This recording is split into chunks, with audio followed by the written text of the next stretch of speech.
We are Brightside Home Theater.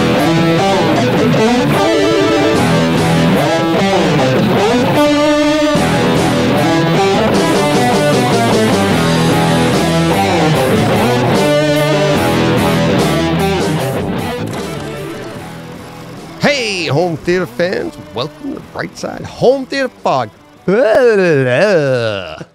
Cut, take two. Cut, Yeah. take two. The home theater podcast, it's all about the experiences, not talking. I got caught in the mouth or something. Wow.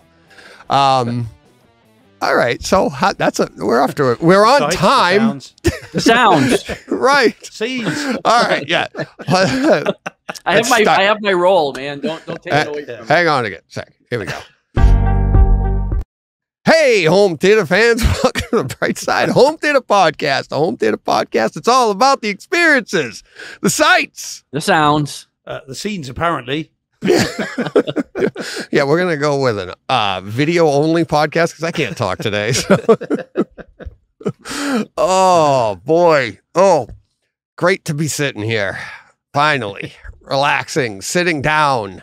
Talking home theater. How you guys doing? We didn't really get much. John just joined. We got a few things going on in the background here, but having some fun. How you doing?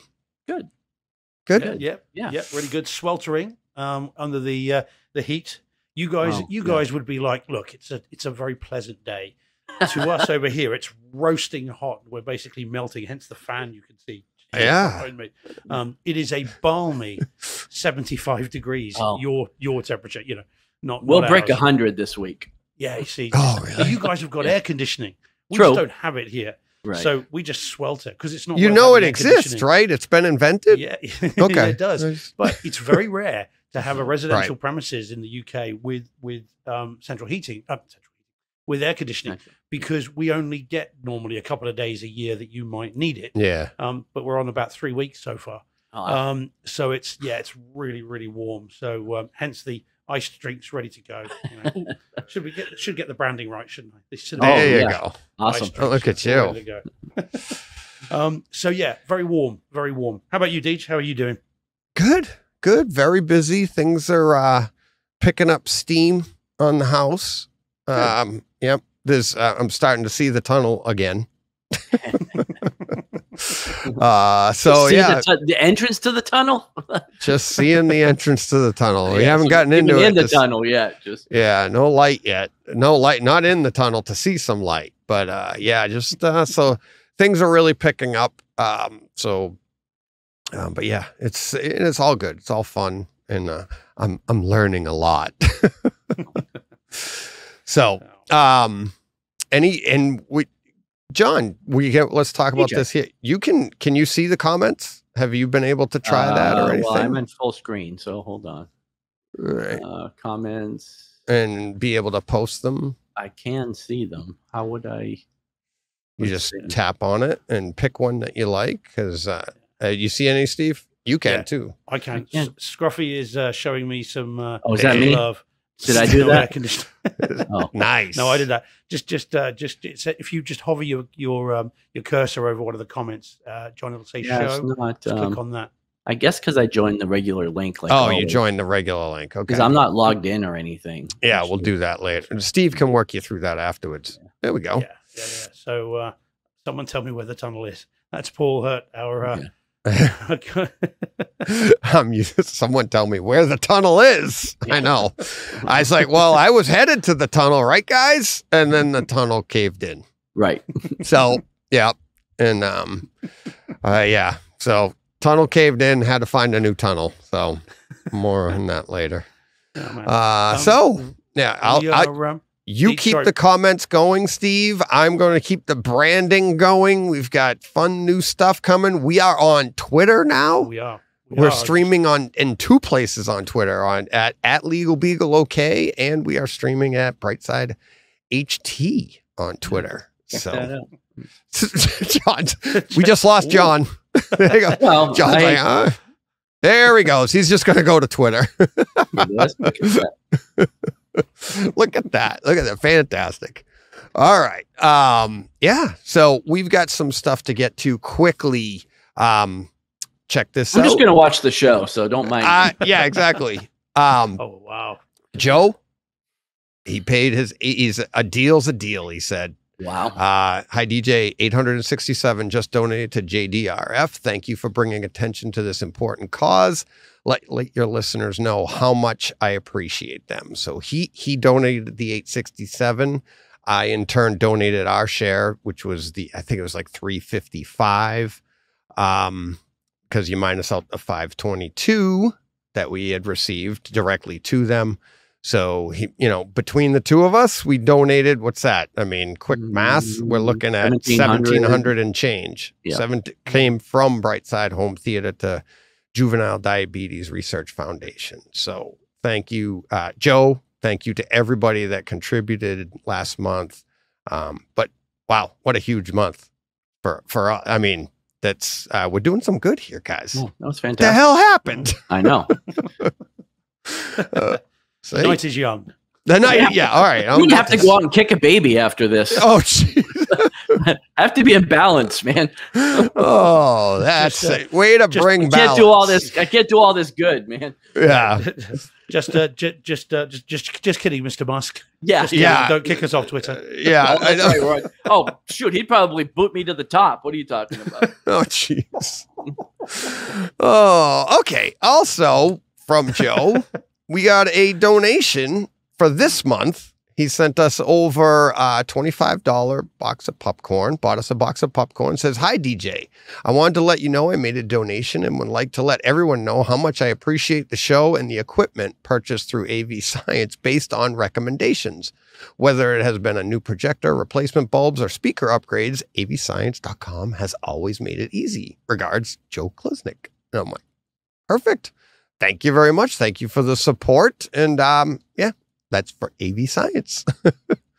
Yeah, so we will have more on we have a new segment in the middle of the show, so look out for that. That'll be fun. But are we ready to get to this week's real HT experiences? Sure. All righty.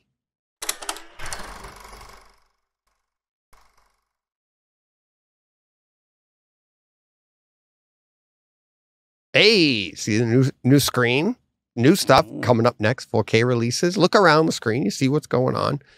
It's good for the viewers and it's good for us too. So I know what's coming next.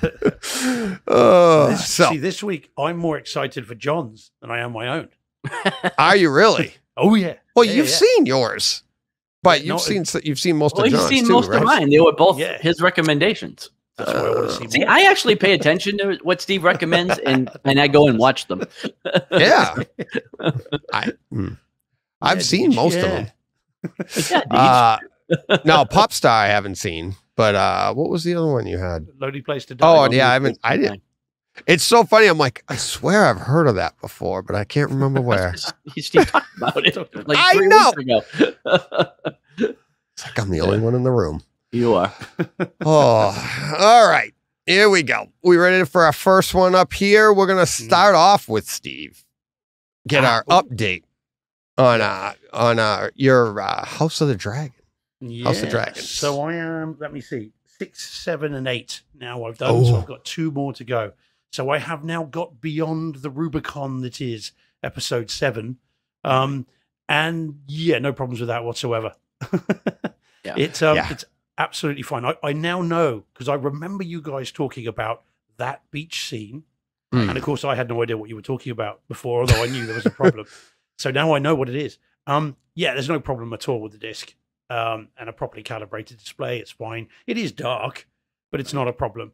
Yeah, it's supposed to be dark. It's night. Well, yeah, but if you can see the purple of the dress, then your screen is calibrated the right way, I guess.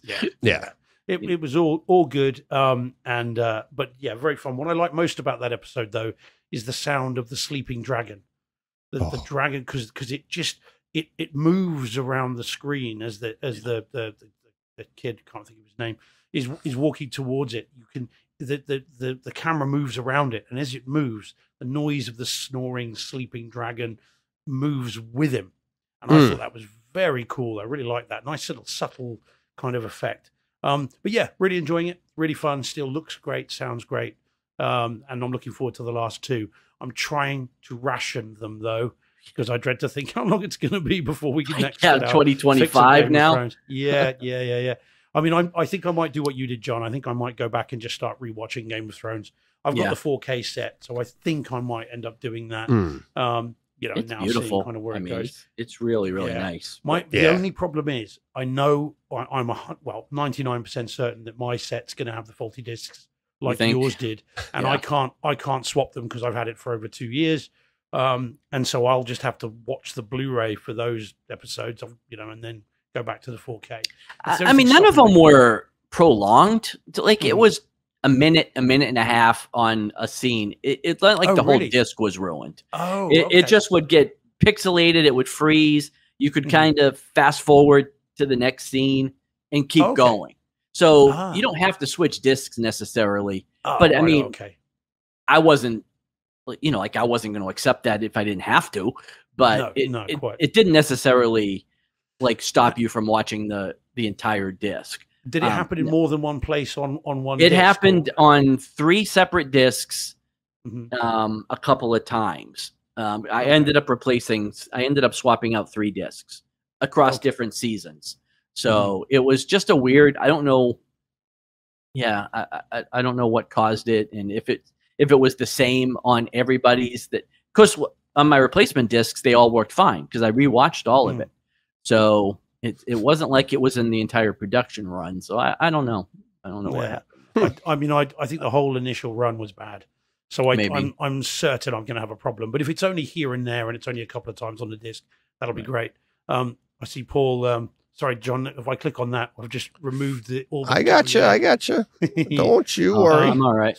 So Paul says, "I really am going to have to buy House of the Dragon." I assume he means was broadcast on Sky, which I don't have. I don't have it either, Paul. That's why I hadn't seen it until I got the discs. Yeah, it is very cool. If you like Game of Thrones, you've got to see it, and you don't have to wait 6 months like I did. If you buy it, you can watch it straight away. There's no waiting list. No, quite. Yeah. So, but it is really good. Everything you guys said about it is true and more. It's great. Yeah, great detail. All right. Let's see. Up next, John. DJ. Let's talk about Popstar again. All right. So I watched this on Steve's recommendation. I just streamed it, although no, I do now have the Blu-ray saved in my cart on Amazon, if that tells you anything. So this was on Hulu. It was streaming. It was only 1080p. It was only 5.1. Of course, everything is up mixed through my video and audio sources. And it looked pretty good, sounded pretty good. I'm sure, again, not near the quality that Steve was describing. Although I did notice the one scene you talked about, Steve, where it kind of all went dark and you just could hear it and then you could see the words on the screen. I did notice the surround effects in that scene as well. But this movie was great. Like, it was so funny. I laughed through the whole thing. I really enjoyed it. I didn't really know who. I'm not a Saturday Night Live guy. I never watched Brooklyn Nine-Nine, so I wasn't really familiar with any of these guys. But he was really good. Andy Samberg was great. Little shot at, I guess, Justin Bieber, along with any number of boy band frontrunners from the 90s and 2000s. But this movie is super fun. If you haven't seen it, it's well worth the watch. I would say at this point, just skip the stream and go right to the Blu-ray because it is worth it. Yeah, DJ, you need to watch it. It was really good. I texted my son halfway through it, and I was like, "You need to watch this movie, dude." and when I saw that you'd seen it, I texted John straight away. This was the weekend. I'm like, I can't wait. I need to know. What did you think of it? It's the songs. It is the It is the music, the lyrics. It is so crazy. Definitely not family friendly, especially the soundtrack. That's your wheelhouse. Yeah, you won't want to play it in on the family road trip or anything, but it was really, really good. So. It is such a fun film. I mean, people love it. No one that I know or I'm aware of has seen it and then gone, it just wasn't for me. Everybody, and again, the editor of Empire magazine, it's one of his I'll have to favorite check films. it out. Yeah, I think DJ, I think again, that's the thing. John and I were texting, and I said to John, "Will DJ like it? Do you think?" He's like, "Yeah, I think he will." I think so. Yeah. It's very funny. I don't know. Did you watch it with Lydia, John? Or I didn't, because Wednesday nights are mine. She works late, so I generally am home watching some movies. But she would enjoy it. Like, I would go back and watch it again with her, and I think she would like it. Probably again, not as much as I did. She'll give the side smirk and kind of look at me a few times, but I think she would still enjoy it. Because despite it all, it did have kind of a good little message and theme, to it, which she would enjoy. So, yeah. It is good. I mean, and again, that one scene is the one. I mean, lots of it's got really good audio to it. This is the other thing to see it, Deej, not just because it's very funny and it's really good. The as you'll see, John, when you get your Blu-ray, that the audio, there are big concert moments, and the audio is right round the room, and you've got all that stuff too. And then this one very funny scene with the Queen Peas, which again really moves the audio. It's great fun. So yeah, well worth seeing. And anyone that hasn't seen it, again, absolutely make a beeline for it. If you go, damn, I'm punning again. I see what you did there, Steve. Stop doing this. Yeah, I'll have to tell myself to buzz off. So it's they're getting worse. I'm apologizing. I can only apologize. I know. Why we're expanding the podcast into different places to show it, and we're just getting worse and worse. Just give a blanket apology, and then you're free for the rest of the show. Yeah, so. That's it. Done. Oh, God. All right. Alrighty. That it? Yeah. Oh, yeah. All right. The next one for me, this is the fun part of the show. Now, John, you're listening to Steve, and I'm listening to the listeners. Right. So Paul emailed me. He said, enjoyed last convo with Danny Speakers. I got a big kick out of you bringing up Star Blazers. I was surprised he didn't know it I watched it in the AM before school and then after usually. Gamelons in the first series and Comet Empire in the second were the enemies you were trying to remember. And FYI, in case you didn't know, they have been remade some years back on Blu-ray called Star Blazers 2199 and 2202. I haven't purchased or seen yet on my list. From what I understand, the story has been changed slightly and is darker. They are on Amazon if you want to check them out. Paul B., New Bedford, that's Massachusetts. And he says, still thinking of doing a Takeover Tuesday. Don't know if I can fill 2 hours though. And I immediately replied to him like, thanks for the heads up on those. And yeah, you and I'm like, Paul and I could do 2 hours just on Star Blazers. So as anybody that's been on the show knows, it's like going 2 hours isn't the problem. It's stopping at 2 hours. It's usually what the problem turns out to be. So what do you think I did? So watch Maverick again? Yeah. No, sorry. I actually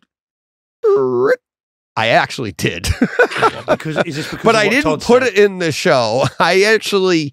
I went through and watched Maverick back, like beginning to end, but I didn't put it in the show for this week. I was just like, everybody would be like, seriously, what is he going to say? I don't think you have anything else to say about it. I'm like, well, I actually did. It was like watching it over again. It's like, even all those other scenes, I haven't watched it in its entirety since I got the like full SVS.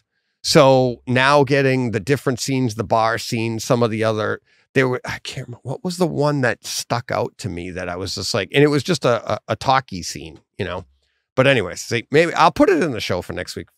All right. I was say we're going to talk about it anyway. I got Maverick. So anyways, so Star Blazers Space Battleship Yamato 2199 is available on Amazon for, I believe it was $24.99 for the full season. So I grabbed the full season. I was watching it, and it is good. It's if you're a fan of the original series, which was out in the 70s, it's basically the characters are all drawn exactly the same. Like they look exactly the same as they did in the 70s in the original series. They all have different names though. Like, I feel like I'm just guessing that what they did is they didn't give them American names this time around. Whereas remember it was like Derek Wildstar, Nova, Avatar. Captain Avatar was the captain of the entire, or Admiral Avatar maybe, or whatever. They all had Americanized. Yeah. And in this one, they don't. I'm 4 episodes in and I haven't really learned their names, but you know who they all are. As soon as they show up, you're like, so I watched 3 episodes on Amazon. And what I found was I had to go to +3 on above reference just to get a better, play it a little louder. And then I was like, well, you know what? Let me see. Is it available on iTunes? Well, yes, it is. So I bought it there. Because here we go. Well, I didn't just buy it, but I bought episode 3 to see if there was a difference. So I compared the two, and there is. It's a little bit more dynamic on iTunes. It's $2 more for the entire season. Each episode is the exact same price, ironically, at $2.99 on both of them, I think. But it played a lot nicer here. The interface going back to it on iTunes was a lot nicer. It's like Amazon is, and it's got to be a really good show for you to go there because it doesn't always just show up. They give you that shuffle thing all the time. It's like, where's my continue watching? I'm like, they pushed it down a little further because they want me to see this latest thing. So I found that this one was better. And so I am 4 episodes in. I went back and watched the first 2 episodes of the original, and it is very, very close to the same story. It is darker for sure. This one here, there's more detail in the battles. The battles look a lot nicer. It's way more modern. The explosions are nicer. Back then it was just, if you haven't seen it in a while, it's just very rudimentary drawing. It's just like boom, and then they just show this. That's it. This one here, it looks way more like modern day animation. The explosions, the sound. There was actually rumble in my room on both of them, but as I said, the iTunes is a little bit more dynamic, and it's a lot of fun if you're into any of this Japanese animation from the 70s and 80s. This one here, I plan on going. It's part 1, then they have part 2, and then they do have the as Paul said, the other season, which is, what did he say it was, 2202. Yeah. So I plan on going through all of them. They're 25 minutes each, and I watched one upstairs. It just wasn't the same. It definitely is a decent home theater experience. Not reference level by any stretch of the imagination, but it was a lot of fun. And I'm doing it every morning, 25 minutes. And if I can get to another one that night, I'll do it as well. But yeah, a lot of fun. Really, you watched this stuff too, didn't you, John? Oh yeah, I loved Star Blazers, Battle of the Planets. Yep. Voltron. Guy King, yeah. Grandizer. Watched all of the Grandizer, yeah. Yeah. Grandizer, go! Yeah. All those growing up. Oh, yeah. So, and this almost sent me down that rabbit hole too of like, let me see if I can get Grandizer and Guy King and like all of the, and remember the commercial during those things and the toy store that was, I think it was like towards Boston or something. It was like, they'd run the commercial during these shows and you could go there and buy all the, models of these things. Yeah. And the robots and everything. And yeah, it's so good. So good. But yeah, it is definitely, darker, more adult like for instance, in the opening of the first episode of this, there's the explosions and there's a battle that takes place that isn't even in the first one. They just tell you about like what's going to happen. It's more voiceover stuff, but in the battle they have, and I don't want to spoil it for anybody, but it is a very old series. But in this one, there's 2 people, there's a ship about to explode in the middle of space. And there's 2 I guess, astronauts or, you know, cosmonauts. They're on the outside of the ship, and this one is holding the other, and they're about to die. And they did that one of them says to the other one, and he's like, I can't see. Mama, is that you? It's just so corny. Like, oh my God. And then I think it was Avatar, Captain Avatar or whatever. He has a line in the first one when the enemy that he's fighting says, you know, surrender or die. And then in the new version, he goes, tell them I said nuts. I backed it up. Did he say nuts? I back it up. Tell them I said nuts. And I was like, nuts as in N-U-T-S. I even put on the caption, closed caption, and I'm like, yep, that's what he said. I'm like, that is so corny. Then I go back and I watch the original, and it's like the exact same thing, only he doesn't say nuts. He says something like, I don't know, but it was some other obscure word. It like that wouldn't fit there. So I don't know if it didn't translate from Japanese or whatever, but it was like most likely, but it was some other corny line. So there was a little differences like that, but a lot of fun. And it's I think, like I said, iTunes was like $28 or $27.99. The other one was $24.99. So some of the people in chat are feeling their age. Oh yeah, Steve says yeah. Steve, I'm saying I'm way too old for this. Yeah. Astro Boy is a stretch for me. You're never too old. No way. Although Paul also then says, I'm in the same boat as Steve. I missed any animation made after 1978. Did you get any of these, Steve? Did you know of them? Did they have them over there? You mentioned Battle of the Planets. That one I definitely saw when I were a lad. That was called Gotcha Man. Gotcha Man. Yeah. Gotcha Man, yeah. So I have that set. That I've seen and I remember those, but I never heard of Star Blazers. Never heard of any of that. Astro Boy, never heard of it. You know, you could have put a gun to my head, I wouldn't have had a clue. But yeah, Battle of the Planets, I remember that was good. I mean, in fact, Paul in the chat might be able to confirm it. I mean, we didn't get a lot of that sort of anime stuff really over here. And bear in mind, of course, when I would have been old enough for this, I would have been in New Zealand. I didn't come back from New Zealand until I was 9. And you know, if it was hard getting it here, it'd be even more difficult in New Zealand. Yeah. So yeah, but Battle of the Planets, yes, and then that was it. I think. Did you guys ever see one called Jace and the Wheeled Warriors? Did you guys ever get that? No, I've never heard of it. That was a similar kind of anime type animation, but I think it might have been an American cartoon. But there you go. Yeah. So that was a lot of fun. So highly recommended if you're a fan of those. Check that out. What do we got next? We are up to, here we go. This is a fun one. Yes. Yeah. So for those listening, this is SHAZAM, Fury of the Gods. Now, so guys, you've seen the Kaleidescape version, haven't you, Deej?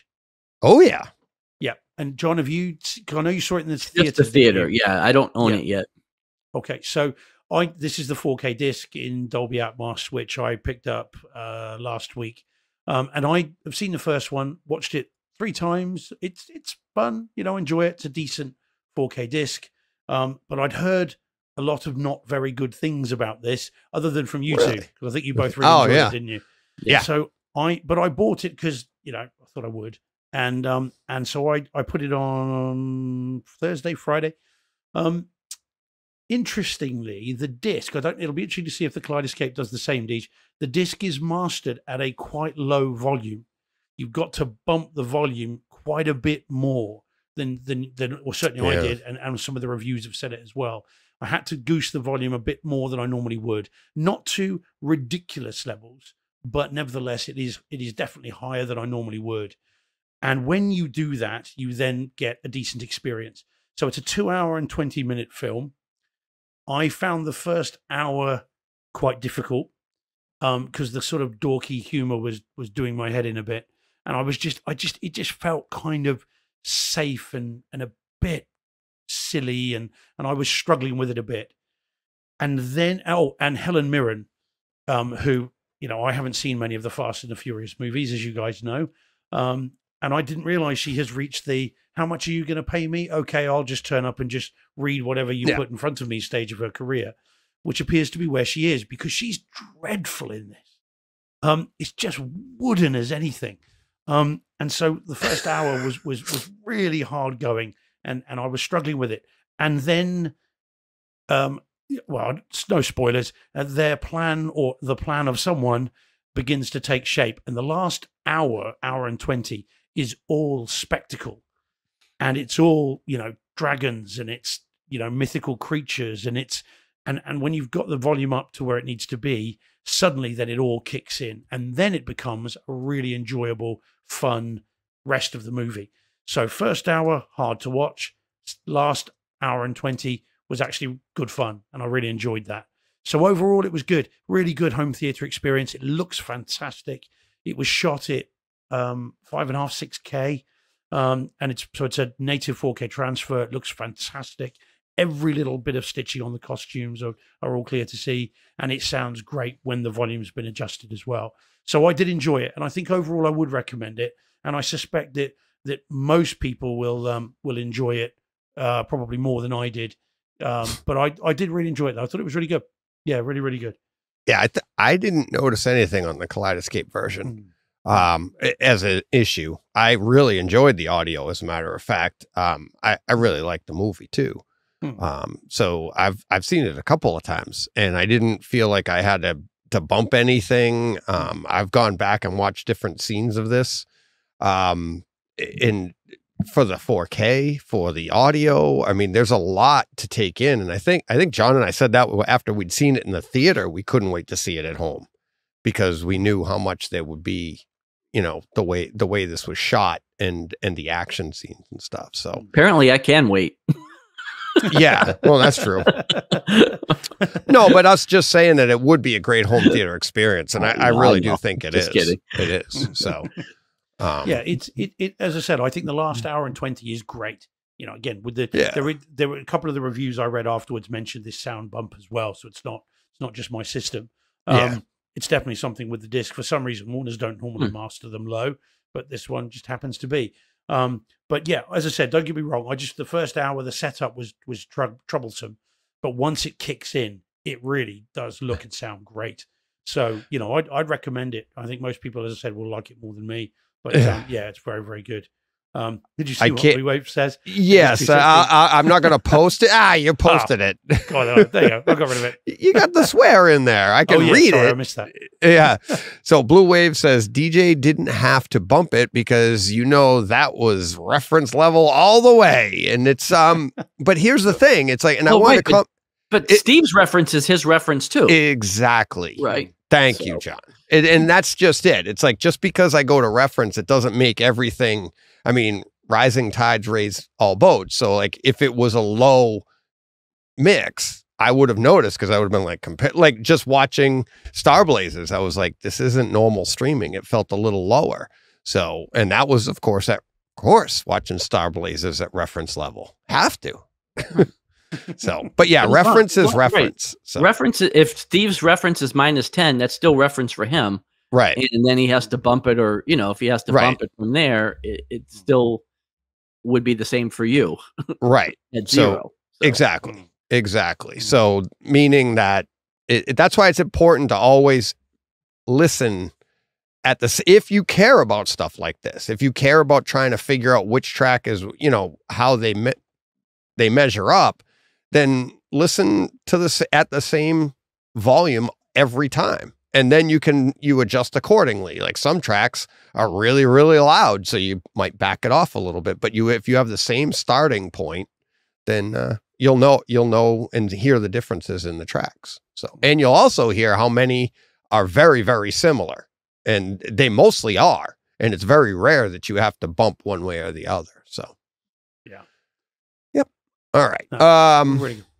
What's that, Steve? So I was going to say, but it is, as I said, overall really good. And don't let me put you off at anyone that's thinking of it. You like the film, then it's a great presentation. But so yeah, it's all good. I'm starting to recognize how Steve, like, how these movies or these experiences are ranking in a system by the picture he sends. And this is like the scene, like he takes Further the, if he wasn't really a big fan of it, it was like from A League of Their Own. All right, a little further away. It's like, what is that on the screen way over there? Taking it from outside through the window. Yes. Yeah, like he's in his From the shop. media closet in the back. It's like, I was like, oh yeah, what did I watch this week? Let me just put it on. Ugh. Oh, fine. I'm just kidding. All right. Up next for John, it's a Lonely Place to Die. Lonely Place to Die. And this was, I believe, Paramount Plus. I can't tell from my picture. Yeah, I don't remember. You would think know. it was Paramount Plus. But it was definitely streaming. It was 1080p, 5.1 audio. Again, everything up mixed. Now, I had an issue with this. I see it. It's AMC Plus, actually, is what it was. Oh, okay. I had an issue with this stream, I think, because, Steve, I don't remember you mentioning this when you went through it, but I had a lot of issues with the bass in this movie, to the point where I thought about the way you described Halloween Ends. Like, it was obtrusive and not enjoyable. And I really think it was the stream or the service more so than the movie, because like my entire house was just rattling like everywhere through the whole movie to the point where, I had to really turn this down, and I almost got up and shut my subwoofers off to watch the rest of the movie because I did enjoy the movie. And that's the thing. Like, I didn't want to stop watching it. And I don't think this would be the case, because I've watched a lot of bass heavy stuff, and you get a little rattle in the house. You guys all are aware of my setup by now. I'm not in a dedicated room, so I mean, I do get some rattle. But this was worse than Dune. It was worse. Yeah, I mean, I've watched a lot of stuff with a lot of bass, and this was really irritating to me to watch for some reason. So I'm curious to see it again in another format. But I found it very, very distracting for some reason. That's definitely the stream, John. Definitely the stream, because the Blu-ray. I think Blu-ray, so. Yeah, the Blu-ray's got some nice audio to it, but it's not, not reference. You're not going to dig this out to demo it 21. Nothing about the audio particularly stands out. Yeah.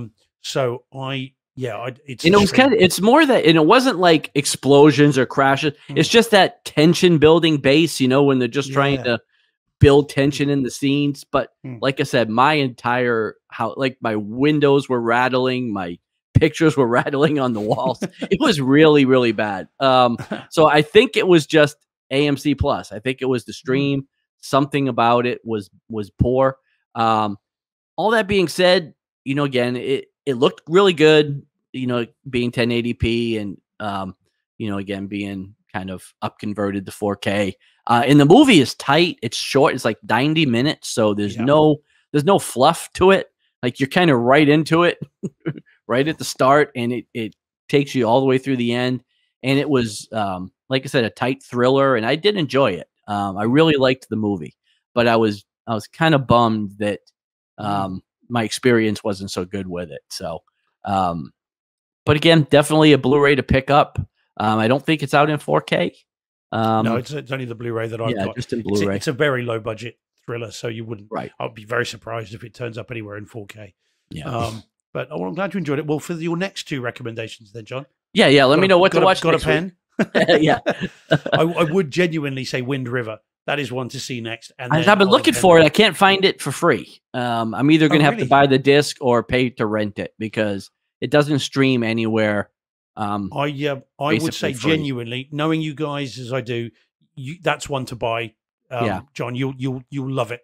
And there is some. Talk about bass. There is some bass in that towards the end where there is a gunfight that is almost a literal punch to the chest. Right. So that would be my next one for you. Give that a go. I really want you to see what you guys make of that. And both of these I should have bought. Like, I would have enjoyed both of them, and I liked them enough to where, if I think I'm only ever going to get one watch out of it, I won't buy it. I'll just stream it and be done with it, But both of these movies I could see watching again. And so I probably will pick up the disc for both of these. And look to Wind River as well. So yeah, that one in particular, you guys will both love that. Have you seen Hell or High Water? Either of you seen that? no. That's a Oh wait, I did watch it. That was Chris Pine, right? Yes, exactly. Yeah, I watched it after you talked about it. Again, I streamed that as well. But did you enjoy that? Yes, I did. I really did. Well, Wind River's by the same people. Okay, and it's the same somber tone, but it's got really see it so we can talk about it because it'll be amazing. But Deej, I think that's one to see. I don't know whether it's on Kaleidescape or not, but if you get a chance to watch it, really give it a go. And again, I see Mike Schramm just saying in the chat there, the Hell or High Water is great. If you haven't seen Wind River, Mike, or any of you guys, if you haven't seen it, then genuinely make a beeline for it. It's got a little bit of melancholy to it now because of what happened to Jeremy Renner. Although, of course, he's now on the comeback, isn't he? So that's good news. But it's very, very good indeed, and it's a somber movie. It's quite difficult to watch at times. There it is, but boy, oh boy, is it good! And it's got some incredible stuff that happens in that film, both home theater and just generally as well. Oh, cha-ching! There we go. That for people that are listening, that's the sounder I've just improvised for DJ buying it on Kaleidescape. There we go. But I hadn't heard of it until very recently, and then I bought. It was a blind buy Blu-ray for me, and I loved it. Really, really pleased with that. So if we're doing recommendations, if it's Steve recommendation season, then pop that one in there. Cool. John, are you frozen? Yeah. Oh, we lost him. We lost John. Yeah. So apparently he's not a big fan of Wind River. Well, wonder what happened there. That was too bad. We lost him. Yeah. We'll keep on going. Yeah. Oh man, this next one too. I wanted to do. I mean, he's a big fan of these too. We'll get him back in. Oh, there he is, and he's back, but he doesn't have an image though. All right. Let's see. Where did he go? There he is. Sorry about that. Was that just me, or was that everybody? No, that was just you. We were still here. I think, unless the people in the comments will let us know. I'm like, no, you all went away.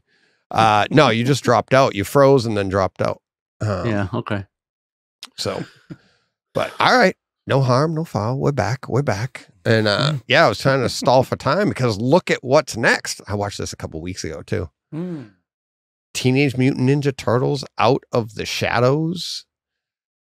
A lot of fun. I took notes, lost the notes. I just remember I was like, where did I put those? I can't remember what I listed them under on my phone. But I really just I didn't take a lot of notes. I just wanted to sit down and have some fun with it. And I hadn't seen this one in a while, but it's so good for home theater wise. Stephen Amell, I thought his acting was better on Arrow. It's a little rough at the beginning. Because I love Stephen Amell too. I've always wanted to meet him. I just love his personality. I love hearing about him, like behind the scenes and this. Like he just really feels like a guy that likes to do things that he's passionate about, and he just really gets into these things. Not that like he's the star of this or anything, but this was a big movie for him while he was doing Arrow. And so I really enjoyed it way back then, hadn't seen it in a while, and I was like, let me just sit down and absorb it. And it is an amazing home theater experience, super bright, lots of great HDR throughout this thing. Obviously I watched it on Kaleidescape with the Dolby Atmos. I have it on disc, I have it on 3D, all that fun stuff. But this was just, it's insane. And it's like insanely stupid, but it's the Turtles, it's 4 turtles and a rat. And then you have Shredder and you have this and, so, but yeah, there's a freeway escape that's super well grounded. I mean, totally could happen in real life at about the 18-minute mark. The explosions are fantastic. The bass is fantastic. The fire is colorful, everything like that. And then, I mean, it's not heads-up display, but they do a lot of stuff where like Mikey's using like a lot of stuff like Tony Stark making models, 3D models and stuff. And the way it just looks on the screen throughout the movie, it happens all the time. It just looks so good. They go into a building and what's her name's playing April. She was in the first Transformers. There you go, Megan Fox. And she goes into a building, and for some reason, this is early on, I thought it was the building from Running Scared. Remember that with remember Running Scared and yeah, the end with Jimmy Schmidt is the bad guy. Yeah, that's right. And, yeah. Oh yeah. And for some reason, she walked in, and I was picturing that was the building she was going into with the escalators and stuff. But I don't think it was. But I don't know why that triggered it. But yeah, it just looks really good. It's a fun home theater experience. Again, from like the 108 mark till the end of the movie is just bonkers. Like your room just comes alive. And I think they would at that point they'd jump out of a plane or something, and they're like, then they land in the water. So you got the, and then they're, it's just awesome, awesome. Had so much fun with it. So, I mean, it's not as niche as Wind River or anything like that. This is. It's no, you're right, DJ. It's great, and I've got the Blu-ray of this. The 4K. Yeah. Do you have the 4K? Yeah. I think it's 4K. I'll check it. But yeah, it's In fact, no, it is. It's definitely 4K. It's great. That escape scene, the freeway scene that you're talking about, and then the plane crash in Brazil, and then also the building of the machine towards the end as well. All the little pieces come over the room, and you get that all over the top, and then it all kind of assembles. And that's really, really good as well. That was a scene early on in the life of Cinema George that I used to use for demo sequences. For like young kids, kids that would come and see it. That was always a fairly safe one that you could demonstrate. Putting on John Wick turned out scared them. So I learned fairly early on that wasn't a good idea. Right. And it's good. It is a really good disc, a really decent. And actually, Mike Schramm's just saying, is it as good as the AV wise as the first? And I think so, if not a bit better, I think, because there's a bit more scope to this one than the first one. And I haven't seen the first one as many times as I have this one. But it's really, really good. It is, and it's great mindless entertainment where you can just watch it and listen to your room go crazy. Just so much fun. And it is in 4K. I've just checked. Yeah. I didn't want to get it wrong. Yeah, it is. Is it out there in 4K? Did you see it in 4K, Deej? Oh yeah. On Kaleidescape. Yeah. Oh yeah. Okay. Yep. It's very cool. Yeah, well worth seeing, guys, and well worth it. But like you say, not as niche as Wind River. Yeah, it just missed the Oscar nom too. It was a shame. So, all right, that's enough on that. Let's get to a little bit something a little more grounded. Ooh, Steve, tell us about Unhinged. Okay, so this is the 2020 instant classic, the Carl Ellsworth written classic that is Unhinged. So this is the 4K disc with Dolby Atmos, which I had to import from Germany because there is no 4K disc version in the US or in the UK. But there's one in Italy, there's one in Germany, there's one in France, but not one in England, and there's not one in the US for reasons I don't know. And I know that not only because I researched it, but Carl himself and I were DMing earlier in the week, and he had to import it himself as well. So he's got, of his own movie, he's got the German 4K version as well. Wow. So he's seen it too. So it's anyone that hasn't seen it, well worth seeing. Now, Deej, you've seen it now? Yeah. You haven't. A while ago, yeah. Have you seen it? No, I have not. So do you know what it's about? No. Okay, I'm not going to spoil it, but I will give you some idea. So this is a, how to describe it? This is one of those falling down type movies. That's what I was going to say. Yeah. It's where two people, their paths cross, or changing lanes is the other one that I got from this. But this is which is the old Ben Affleck, Samuel L. Jackson movie, where there's a road rage incident, something fairly innocuous that on any given day, two people shout at each other, they gesticulate in a rude and abusive way, and then go about their day, and that's the end of it. Right. But in this particular movie, what happens is, and it's in the trailer, so this is just the setup. The young lady and her young son concerned beep at someone in front of them, beat their horn at someone in front of them who did not move more quickly through the traffic lights. And it turns out that it is Russell Crowe, not the actor, or obviously playing a role. And although, to be fair, Russell's reputation precedes him. But anyway, we won't talk about the phone incident in the hotel room. But anyway, he happens to be someone who's having a bad day himself and going through troubled times, and decides to show this poor young lady and her young son what a bad day really looks like. And from there, it becomes it's a very taut 96-minute thriller. Again, like a bit like No A Lonely Place to Die, but this one with the gore and the guts and the real violence. It's a very, very violent movie. I love it as well. I think it's great.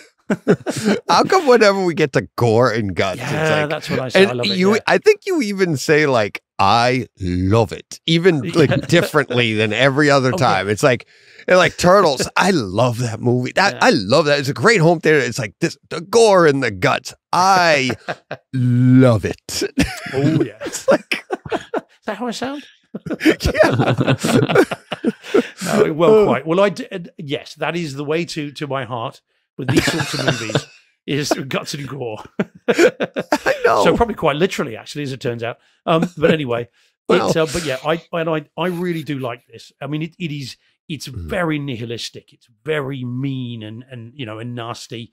And I can't wait, John, to talk to Carl Ellsworth about this. I'm going to talk his ears off about this, and I suspect he will listen to this because there's so much I want to ask him about this. Yeah. It's a great home theater movie too. It is. Yes, it really is. So it's like that's why I'm like looking forward to talking to him about that part. But yeah, it is one of those like when the ball starts rolling, it's like when do your senses take over and say, what am I doing here? And you go, I have where I used to work. We didn't have, this was long before you had monitors and stuff, but we had our phone number, the company's phone number was on our trucks, and we had one of our techs who was also a supervisor. So he was in charge of people. And somebody called the office and said, your guy won't stop following me. And he just kept chasing them everywhere. I'll tell you later who it was, John. You might know him. We grew up with him. Okay. But yeah, he literally, we had to call him on his work phone and be like, stop following that Honda. And he's like, but he just got off the highway and just kept following them. He's like, I'm going to see where they live. And they're like, they're not going home. They're just waiting for you to drop off. They're not going to stop. Because they knew he was like right on their butt. And I'm like, you're a nut job. It's like, what a nut. That's kind of the guy I worked with. Did either of y'all see Beef on Netflix? No. Very similar. It's similar. It starts with a road rage incident. It stars Stephen Young and Ali Wong. But yeah, they get into a little road rage incident in the first 5 minutes, and then it's just 10 episodes of one-upmanship of vengeance, and it's very dark. And I don't know. I liked it, but it was pretty pretty bad. This is one of those movies where you're just shouting at the screen, or you feel like shouting at the screen. Just stop. Yeah, everyone just take a breath and let it go. Yep. But you talk about that, DJ. I mean, I've obviously in the work I do, I've encountered many incidents, not that turn homicidal like this does, but although I've encountered many of those, but not in this context, where two people don't get on, and again your neighbor disputes, that kind of, and it just goes up and up and up and up and up, and you always feel like just getting their two heads and just banging their heads together and saying, stop being bloody idiots. So, but this is to the nth degree. I mean, Russell Crowe has gone completely off the deep end and decides that this is going to be very bad. So in terms of the home theater side of it, I mean, this is in Dolby Atmos. The Blu-ray, I think, is in Atmos, but obviously is not in 4K. Whereas this is the 4K version, and it's quite a washed out palette. I think it's been deliberately drained of color so that it's not super high saturation. Right. It's definitely been. They desaturated everything I think it's to separate you from reality a little bit too. Yeah, quite. And I think so. But also I wonder if there's a little bit, and again, the sort of thing I'm going to ask Carl, I wonder if that's done because it's trying to be a little bit of a 70s sort of throwback thriller. It's evoking an era long gone, you know? So I don't know about that, but, and then the audio is good. There's nothing, I don't think you dig this out as a demo disc. I don't think there's anything in here you'd go, right, just check this out. But what is there is functional, does what you want it to do. There are some bangs and some crashes. There are some car crashes and some bits, but nothing that you know is demo worthy necessarily, but fits the film very well. Exactly. And again, those in the chat, I know Mike saying that Mike Schramm saying it's new to him as well.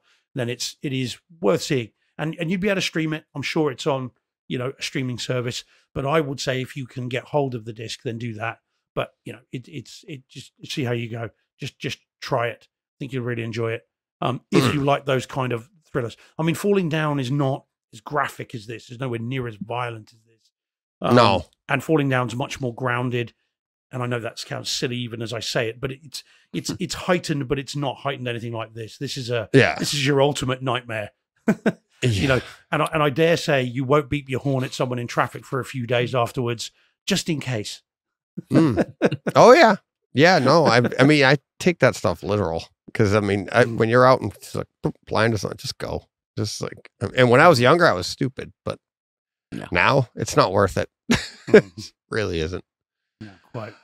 All right, let's get to now. You want to talk grounded? We got this one coming up here. I mean, this is hyper realistic. Everything, man, can't wait. Oh yeah, 65. I'm still not crazy about the title. I feel like it's a retirement movie. What is 65? You couldn't have put anything else. It's just like 65. I'm like, it just doesn't really ring, you know. No. So I watched it on Kaleidescape, 4K, Dolby Atmos, and Steve, disc 4K with Dolby Atmos, correct? Yes, that's right. Good. Yeah. Good. Mm-hmm. Close-up version, so obviously it was good. Yeah. Well, I never thought of that, Deez. Now you're making me wonder. Well, I was starting to realize, I'm like, oh, he didn't like this one as much. It's further away. It's like, the title, it felt like it needed a couple of more revisions, didn't it? Yeah. Like a spec script. Someone just, 65 will do. We'll come up with a proper 65 name what? later. It's like, it's like, I mean, it should have just been called Spacemen versus Dinosaurs, and we'd have all been there for that. I love the premise. I love I love the idea of the story. There's even a little few nods in there to our history that how it, like, maybe, you know, whatever. It was fun. I had a lot of fun with it. I liked the family aspect of it. I enjoyed that. I probably enjoyed the first 52 minutes more than you did. Right? Because I saw your tweets about it. Like, you didn't really enjoy the first 52, but after that, the home theater experience is, I thought it was really good up until then too. But yes, that's where it really takes off. And I retweeted the screen grab of like what happens. And I wrote in my notes, I'm not going to tell you what it is, but it's a fantastic scene. Trust me, you'll like it. And it is. It's at the 52-minute mark. I was like, holy cow. So, go ahead, Steve. Yeah. Well, in terms of the film, as I put in my tweet, the first 50 odd minutes was just so generic for me. It had become a game for me, thinking, right, where have I seen that before? So we have the asteroid sort of causing the ship to crash. Right, that's pitch black. We've got the guns; they look a bit like Starship Troopers. We've got the dinosaurs. Okay, well, obviously Jurassic Park and any one of a number of other movies you care to name. You know, and all this stuff. And so it became a game as to where have I seen that before? The beach scene at the beginning is a bit like Contact with Jodie Foster and her dad towards the end, you know. And so I'm just like, I've seen this before, and I don't. And I luckily the home theater aspect of it up until the 52-minute mark was enough to keep me interested. I was at least watching it because there's some nice 3-dimensional stuff at the beginning as they're going through the that's what I had voids. Yeah, it looked really nice. And then the music kind of, again, I know I say this a lot, but sort of floats around the room and sounded really nice. It crept into the overheads. There was some, there was some quite nice stuff here. Let me read you my opening notes.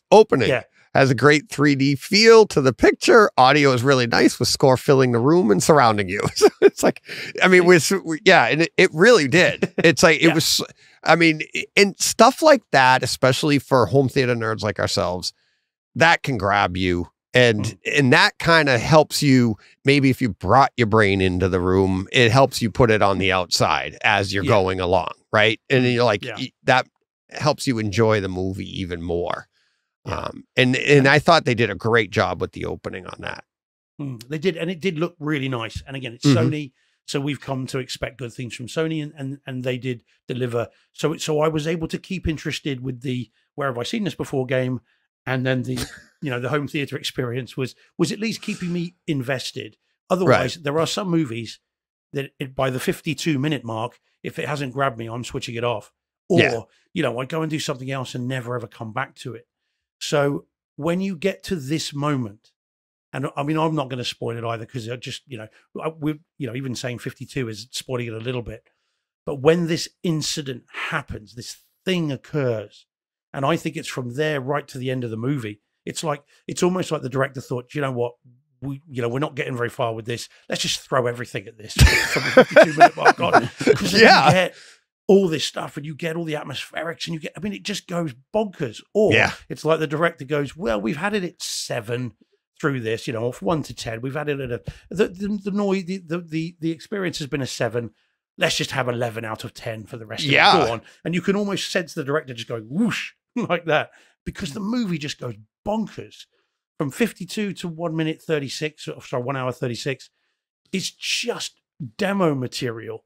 From 52 minutes to the end, I mean, that's how I felt. Yeah. It was just fantastic. From there, and so you can almost start. Those of you that haven't seen it, probably stream it first, maybe, because the guys in the chat are not loving it. And I get that, but from 52 minutes onwards, have a blast, literally and figuratively. Well, and you have this is a great way to do it from Stephen Att. Is saying it was a whole hum movie for me, but when the 4K disc goes discount, I'll pick it up for the HD experience. And I mean, that's about that. That's what we do, right? It's like, if you can get it at a decent price and just enjoy it for what it is, kind of like, Turtles, same thing, and it really, but it's worth it if you can get it at a decent price for the home theater experience. So, let's see. Have you seen it, John? Zombie Rust 5 No, I haven't seen it. This will be a $10 Black Friday movie. Yeah. And I'll pick it up then. But Zombie Rust 5 says 65 was a little weak movie-wise to him. So I've heard that, and that's why I was, a little bit hesitant to grab it. And it was a listener that DM'd me.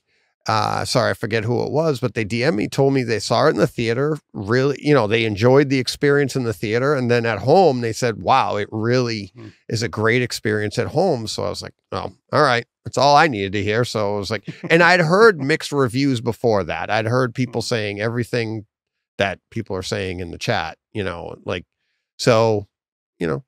but I pleasantly surprised that the experience was that good. It was really good. So, and like you said, 52 minutes on is like demo material. It's it crazy. Really is. Yeah. And a great picture too. The 4K picture was really, really good. Deep blacks, bright brights, vivid color with great saturation. I mean, it had it all. It really did. Yeah. And very 3-dimensional, as we said, from the opening shots of the cosmos, whatever it is they're going through. It looks great. Longest movie got to be before the credits come up. Is it like about 20-25 minutes? And then you get the title. Yeah, exactly. It's probably the 65-minute mark. No. I think they forgot. I know. They forgot what the movie was. Oh, quick, chuck it on. Quick. They don't know what they're doing. They don't know what they're seeing. That's strange as well. Yeah. Out of nowhere. Pretty odd. Yeah, it's the 6-minute mark, the meteor activity. It's like they're flying through space. I mean, the bass, the surround, everything all around the room, but the deep black. Okay, so what I thought was interesting is like that you're seeing these meteors in space, and the space in the background has almost like a different depth to it. It's like there's some darker parts, but it's not deep black. But then inside the shadows on the meteors is actually a deeper black. Like the light couldn't get in there, but space, everything you're looking at in space is like a very, very dark gray. And then you see your stars and stuff. So that's what I think lent to that 3D feel, is like you're like I think in reality space would be a deep black, because where is that? Why is it gray? There's no light. It should be anything, right? But fine. I'm not looking for reality. I'm looking for a good time in my room. And I thought, the deep blacks inside of those meteors and stuff, the shadow, which also makes those highlights pop as well. That was really cool. And then pretty much the 1 hour mark, it's things have gone crazy since 52-minute mark, but it's a very quiet, dark scene. And there's dripping water, those sounds, some growls. Who knows what it could have been? No spoilers. Growls all around the room. But the HDR there as well, being such a dark scene, really, really good scene. So it's just a few scenes, but very, very good experience. So if you can get it at a good price, definitely check it out. One you'd want to go back at and start it at the 52-minute mark after you've seen the whole thing. Omar said on Twitter that he'd seen the tweets that we'd put out about the 52-minute mark. Yeah. And he's got quite hefty subs. And afterwards he was like, wow. Yeah. It blew him away. So yeah, it's very cool. Really good. So, all right. That'll do it for our HT experiences for this week. So some great ones coming up next week. Yeah. I'm actually, we'll talk a little bit more about that at the end of the show. Mm-hmm. But you ready to we got a few 4K releases. We should be able to get to quite a few listener experiences this week, plus our new segment, our quick segment in the middle. All right, ready for some 4K releases? Yep.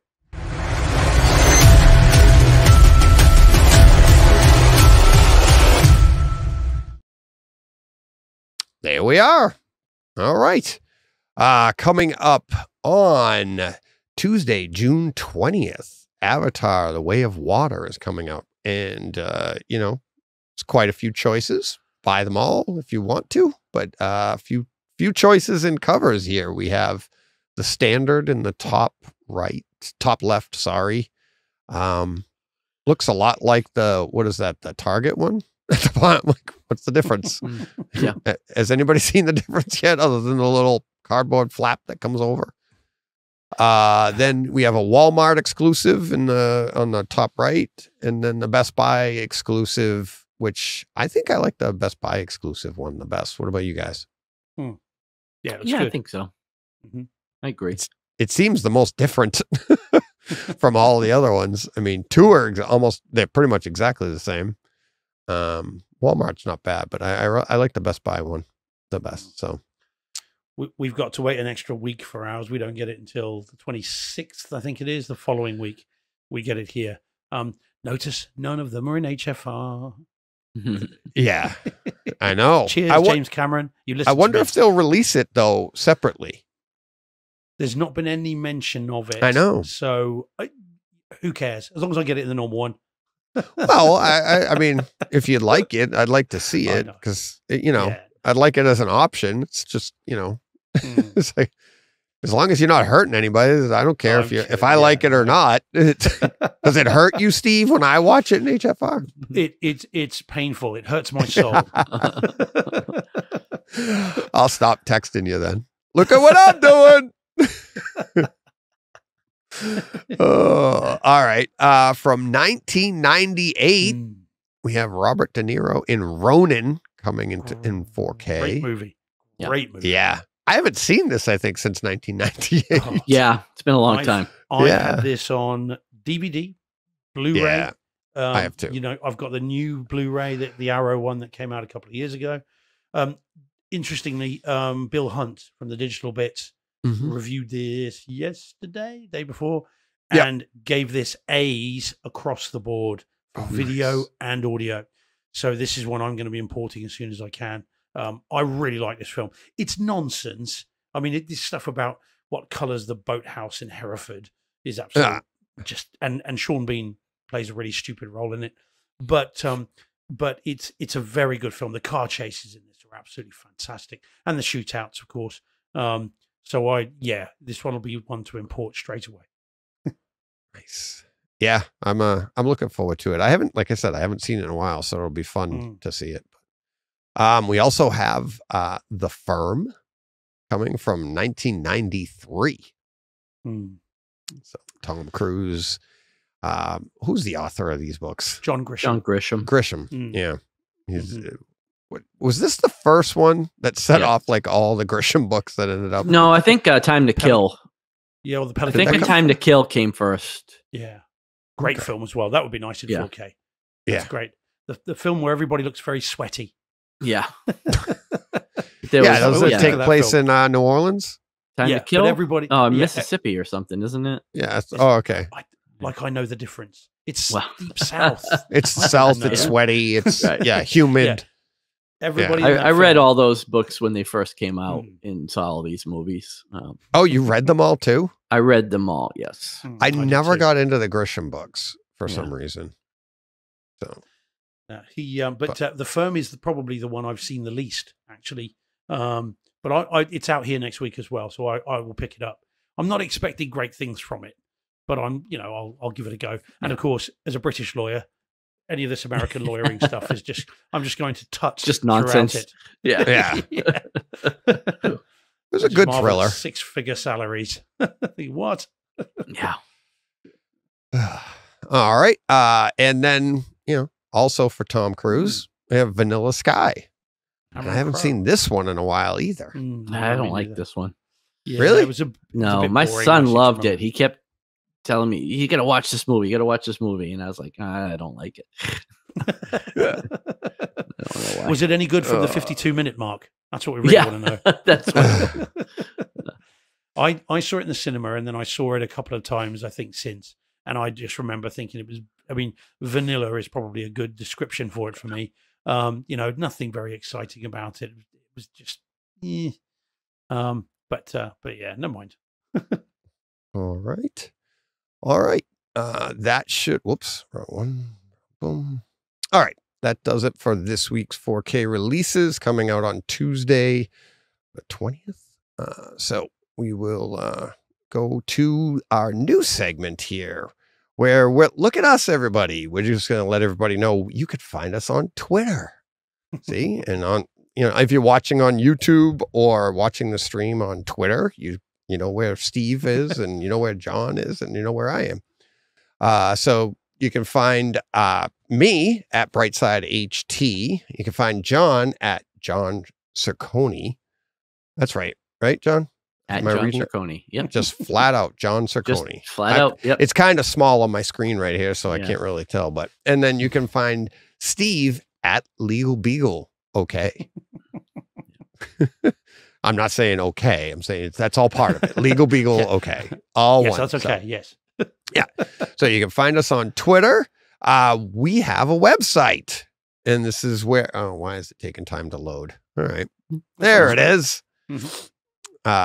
We have a website. You can go to the website, brightsidehometheater.com, and find all the shows, all the fun stuff, everything past, present, no future. Not yet.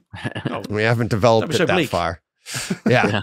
But you can also go there to support the show. You can click on the Patreon button to become a Patreon member, or you can buy us a box of popcorn. And that's where, and if you buy us a box of popcorn, your comments get moved to the front of the show.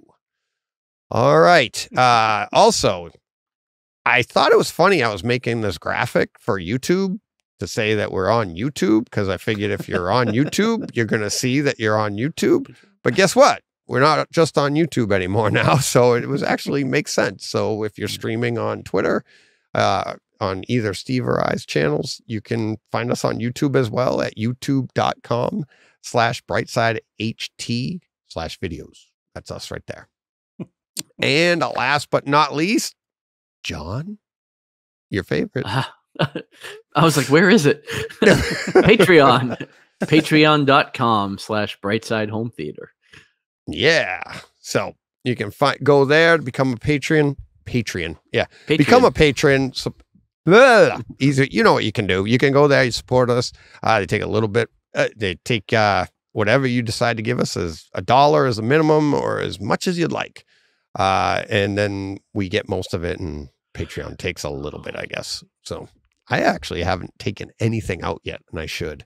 Yeah. It's been growing. So, but also for this week, let's see, where is it? For not this week. I'm sorry.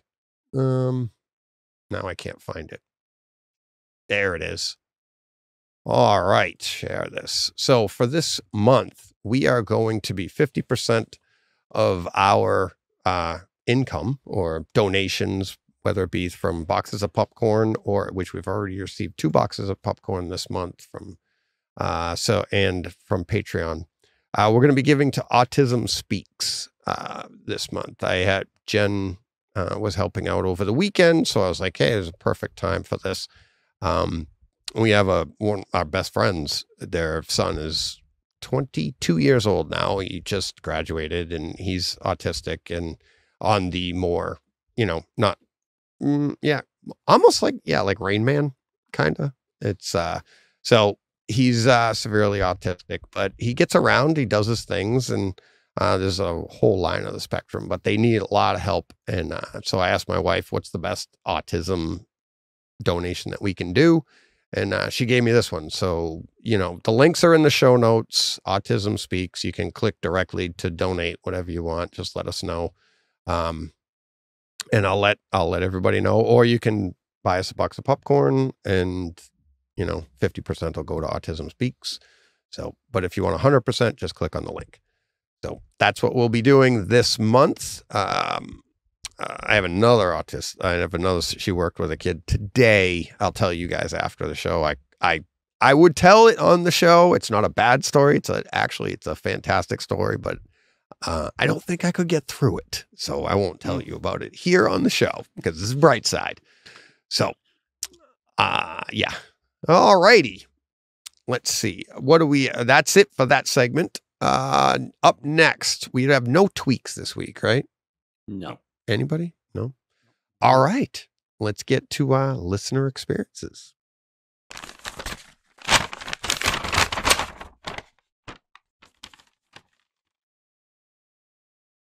All right. Let's see. Who are we going to do first?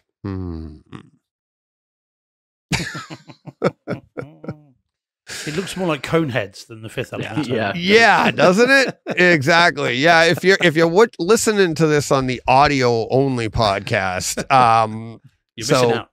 yeah, big time. Follow us on Twitter because WV Brew tweeted this out earlier. It said, at Brightside HT, I hope I don't get sued, Steve. And he'd taken the box cover basically of Brightside, of the Fifth Element.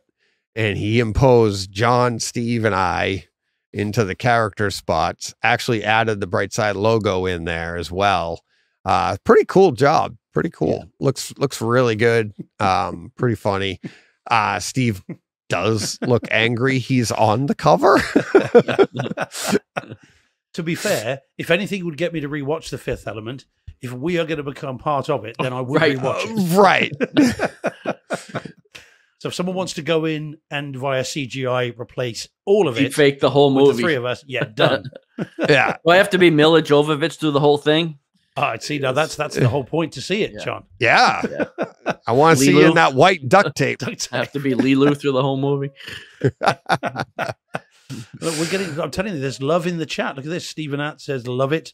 Great Blu-ray cover. Paul Hurt says it's a special edition release. I'm telling you, there's desire for it. WV Brew, get on this. Come on. Yeah, exactly. Yeah, we need It special steelbook edition. I showed it to some friends of mine who were absolutely wetting themselves. That it was brilliant. So funny. It is a funny one. I like want to see what's in the reflection in your glasses. Yeah, well, you can like zoom that into would it. be It's funny. me. It's a selfie I took, so you'll. No, I know. Yeah. Yeah. Do we want to encourage this though? Because I fear with our listeners, Why not? and our we're viewers, going to be on it's gonna every be more. movie. Yeah. I'm not sure I Okay. want Blue for Avatar. I'm not sure I want to be superimposed on on Coneheads or Cocoon or anything like that. Well, I mean, we're all getting older. Yeah. I know, but it's like, what made you go there? Like Coneheads or Cocoon? I watched a documentary earlier where someone mentioned Cocoon, so it's in my head. As long as we're not on like Sophie's Choice. Yeah. Okay, which one? Oh no. All right. Or on Coyote Ugly or something like that. Then things will get weird. Ooh. Magic Mike. Showgirls. Yeah. Magic Mike. Magic Mike, the horror show. There's some gore. Hey, you speak for yourself. Yeah, I am. But it was very cool. And WV Brew did this out of nowhere as well. I know. We didn't say anything. He just came out with it and just posted it. No, there hadn't been a Fifth Element comment in a long time. Well, I think that's why he's trying to exactly. stoke the flames. Yeah, exactly. I don't know. Oh, all right. Up next we have Greg, and this is John Brock and Speakers. Which one of you guys want to read that one while I load a few more?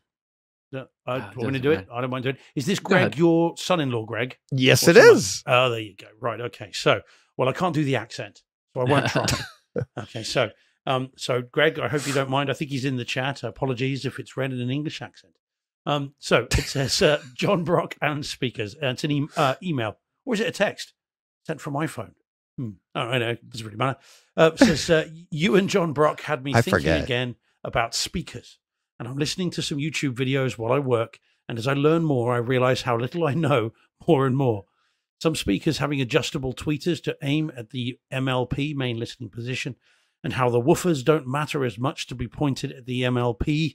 And I'm only on the hardware side right now. I'm sure the software tuning side is just as if not more complicated. Sent from my phone, Greg.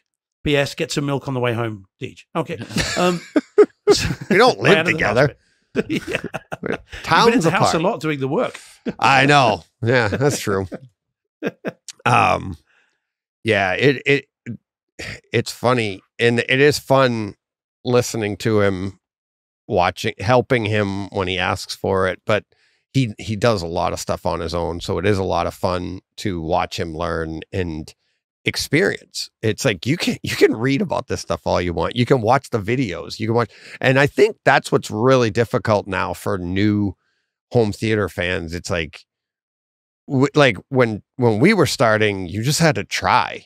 You didn't even know what you were trying to do yet, but now it's like there's so much out there to tell you how to do it right. And then you've done it, but how do you know it's right? How do you know what you're hearing is right? How do you know? And then they're like, oh, well, get these speakers, do this, do that. And the levels of complication are just with every step just grows and grows. And I find myself overwhelmed for them. It's because like when I learned before all this stuff, and now you can sift it, you just automatically sift it out, right? And then, but now it's like, well, what about this? But I can adjust my tweeters. I can do this. And I'm like, oh my God. It's like, should I do this? Should I do that? And not just Greg. I mean, everybody seeing the stuff online and everything. It's like, just have fun. Listen to what you want to listen to. Learn what's good to you, what's bad to you. And, it takes time, because it's going to take time for you to realize, oh, I can get this a little bit different. And then, do you like that? And why is that different and stuff? So much to it, but yes, very complicated. Yeah, I mean, I think you're right. I think you perhaps need to pick someone or somewhere you trust, someone you trust, And then, you know, if you need some guidance, by all means get that. But you've got to be careful because it's an infinite rabbit hole, isn't it? So, you know. Oh, I was just saying, there's a lot of misinformation or bad information being presented as fact. And if you're new, you don't know. Right. Right. Yeah. So it's sometimes it's not even misinformation. Well, I guess misinformation would probably be the best way to put it. It's like, and I've talked to listeners about this. I've talked to, you know, people have emailed me questions and stuff and just people in general. And it's like, oh, I heard this. Well, that's correct. But what they left out is this. So like the information, it's like you need all of the information. So like something might be like, well, are 2 subwoofers better than 1? Yeah. Okay. Well, and then you see all the pictures of subwoofers put at the front of your room. So you think that's it. It's like, no, that's not even the best way to put your subwoofers in your room. And it's like for balanced bass. Well, why do you want balanced bass and the balanced bass? And it's like, I mean, I had the conversation with Danny Speakers and we were going over that. And it's like, there's so much stuff that it's like, you need all the information. Just one piece of it is like, I mean, they teach you this in martial arts. The early stages are the most dangerous because you think you got a little information and now you're really good. And you don't know what you don't know yet. And it's the same thing. It's like, I got one piece of information. You got a ways to go. And like you said, John, it's like, I think that's the biggest misinformation part. I don't think people are like trying to give you bad information. It's just when you read one piece and somebody's like, this is the way to be. Well, yeah, but you left out all these other parts that get you there as well. And people are wondering why they don't get the same experience. All right. Let's go on to the next one. John, you want to read that one? Yeah, this is from YouTube, from Julian Gola. Home Theater Experience Raging Fire. It says, thanks for all the videos, and I especially find the 4-way masking video very helpful. I am looking to do the masking just like in the video, but I was wondering how you got the top panels to stay like that. Does it just stay in place if it fits tightly? The comments are turned off in that video, so I can't comment on it. Thanks again. Yeah, thanks, Julian. Yeah, I've tried to, I think I've tried to turn the comments on. That was my early days. I didn't know what I was doing, or maybe I had them turned off because somebody recommended that's the best way to go because nobody wants comments, but all our comments are great. So they're on. But yeah, thanks for asking because this one comes up a lot. And all the, you know, people reach out about this. So I don't know what the widest you can go is. I've helped people with a screen that's wider and how to get it to fit snugly, but mine's at 110. I think you might even be able to go to 120. And yeah, you have to measure very carefully on the pink insulation the styrofoam insulation that you're using. And I typically, for my top piece, I measured pretty much exactly what the opening was and cut it like that. And then the width of the blade that you're cutting it with is enough that when you wrap it with the velvet, the black velvet, that's enough to keep it in place. And so what Julian's asking about is I have masking at the bottom and top of my screen, and the top piece to go from a 16:9 screen to a 240 aspect ratio, the top piece just literally just pops right in, and there's a little flex to the styrofoam, and it covers the spans, and it just stays there. I've had that thing, God, probably 4 or 5 years now. Same piece, same everything, and it's just the friction keeps it up there. And you know, a little bit of trial and error. I'd say make sure I'd rather go when you're cutting it, make sure that you go a little bit too wide, because you can't add on after the fact, and you can always just trim a little bit off. But yeah, the velvet especially if you have a velvet frame, black velvet frame, the velvet against velvet keeps it in place. So, yeah, it's a popular video. A lot of people are using that. So, especially from this website, popular for this website anyways. All right. Next up, another one from WV Brew. At Brightside HT, excellent movie at 1 hour 43 mark. Really impressive ambient sounds. The crickets sound like they are 10 feet outside the speakers. 5.1 upmix to Neural X. We are all hostels. I've never even heard of that. Have you heard of that, John? Steve? No. Yes, No, I'm it just looks like checking to see whether Christian it's the Bale, 4K, though, right? whether it's the 4K disc I've Mhm. got. Got 2 versions of this. Mm-hmm. Yes, I've got it in 4K, and it's it's only in 5.1. Yeah, so it's Master Audio 5.1 DTS. It's really good Western. I'm surprised you guys haven't heard of this. That Rosamund Pike. And... Yeah. A lot of people really like it. And the first time I saw it, it was a little bit slow paced for me, a little bit languid, and I struggled with it a little bit. But months and months later, this was on the Blu-ray, and then I saw the 4K, and I'd seen lots of reviews of it since then, saying, give it another go, basically, and reappraise it. So I imported it, so it's a German edition again. And I enjoyed it much more second time round. It is quite a soulful, again, quite melancholy. It's Christian Bale plays a Civil War veteran who is struggling with his past and struggling with what he's been asked to do and the things he's done, and he has prejudice against Native Americans or First Nation people. I don't know what to say, but against those, and he's asked to transport a chieftain who is very unwell back to his lands, and Rosamund Pike is someone they pick up on the way, and it's about them learning to understand one another and live with one another and that kind of stuff. But it's a very well done film, very similar to Dances with Wolves, that kind of sort of territory in terms of how they're doing it. But it's well worth a watch, guys. If you like those kinds of movies, it is well worth seeing. I'm a little bit worried now that this is WV Brew. This time next week, which one of us is going to be Christian Bale? Yeah, I mean, which one? I'm thinking, DJ, you'd look very nice with the braided hair down the side of. I bet. Pike. Yeah, exactly. Well, they both have braided hair. They do. So... That is true. Yeah. Good with the mustache. So it's all. John's already got the mustache. He's got the true. facial hair, so John would fit nicely there. And I mean, I probably look the best with the plunging neckline. Only on the weekends, DJ. Only yeah, on the exactly. Well, yeah. But it is a good film, and those that haven't seen it, again, worth picking up. I'm surprised you guys haven't seen it. I hadn't even heard of it. I don't think. No, I don't remember it on my radar. Yeah. No, it's good. It is good. All right. Let's see. We also have John. You want to take that? Let me grab this. Sure. What is this?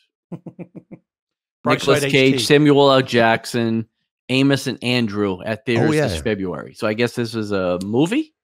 Yeah, I don't know anything about this. Yeah, at theaters this February. It says, this is my favorite movie that makes me laugh. It's not much of a home theater experience, though. Mr. Brown iPhone. Yeah, that's a strange name. Yeah, Mr. Brown iPhone. Yeah. That's how it came. Yeah, he mine's black, but Yeah, Mr. Brown iPhone. I guess they come in all colors. I didn't know they came in brown. I saw the pink, the rose gold. I'm pretty sure I met his cousin, Mr. Brown iPad. I do remember this movie. I never saw it, but I do remember it existing. But that sounds funny though. I got the email and I was like, oh, that's cool. Favorite movie that makes them laugh, because we're talking about comedies. Right. I haven't even thought of the next comedy I couldn't think of the next comedy I want to see after Beverly Hills Cop. Popstar. Yeah. Oh, you think so? Yeah. I was trying to think of like an older one, and I almost did this one.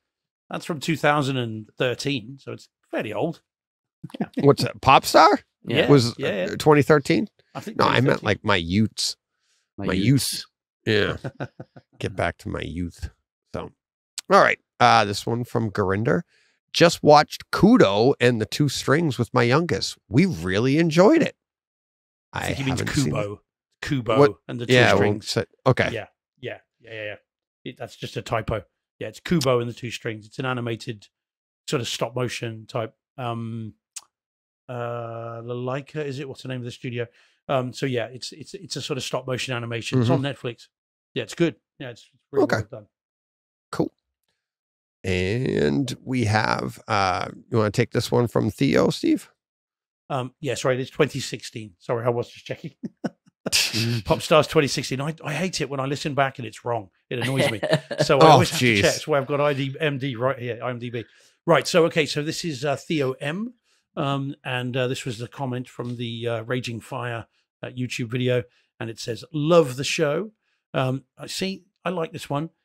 This time I agree with Lydia and Steve. The Mummy movie was a fun movie. I loved it too. 6 boxes of popcorn, teacher. Wow. 6. Yeah. 6. I don't think I've ever given out 6. No.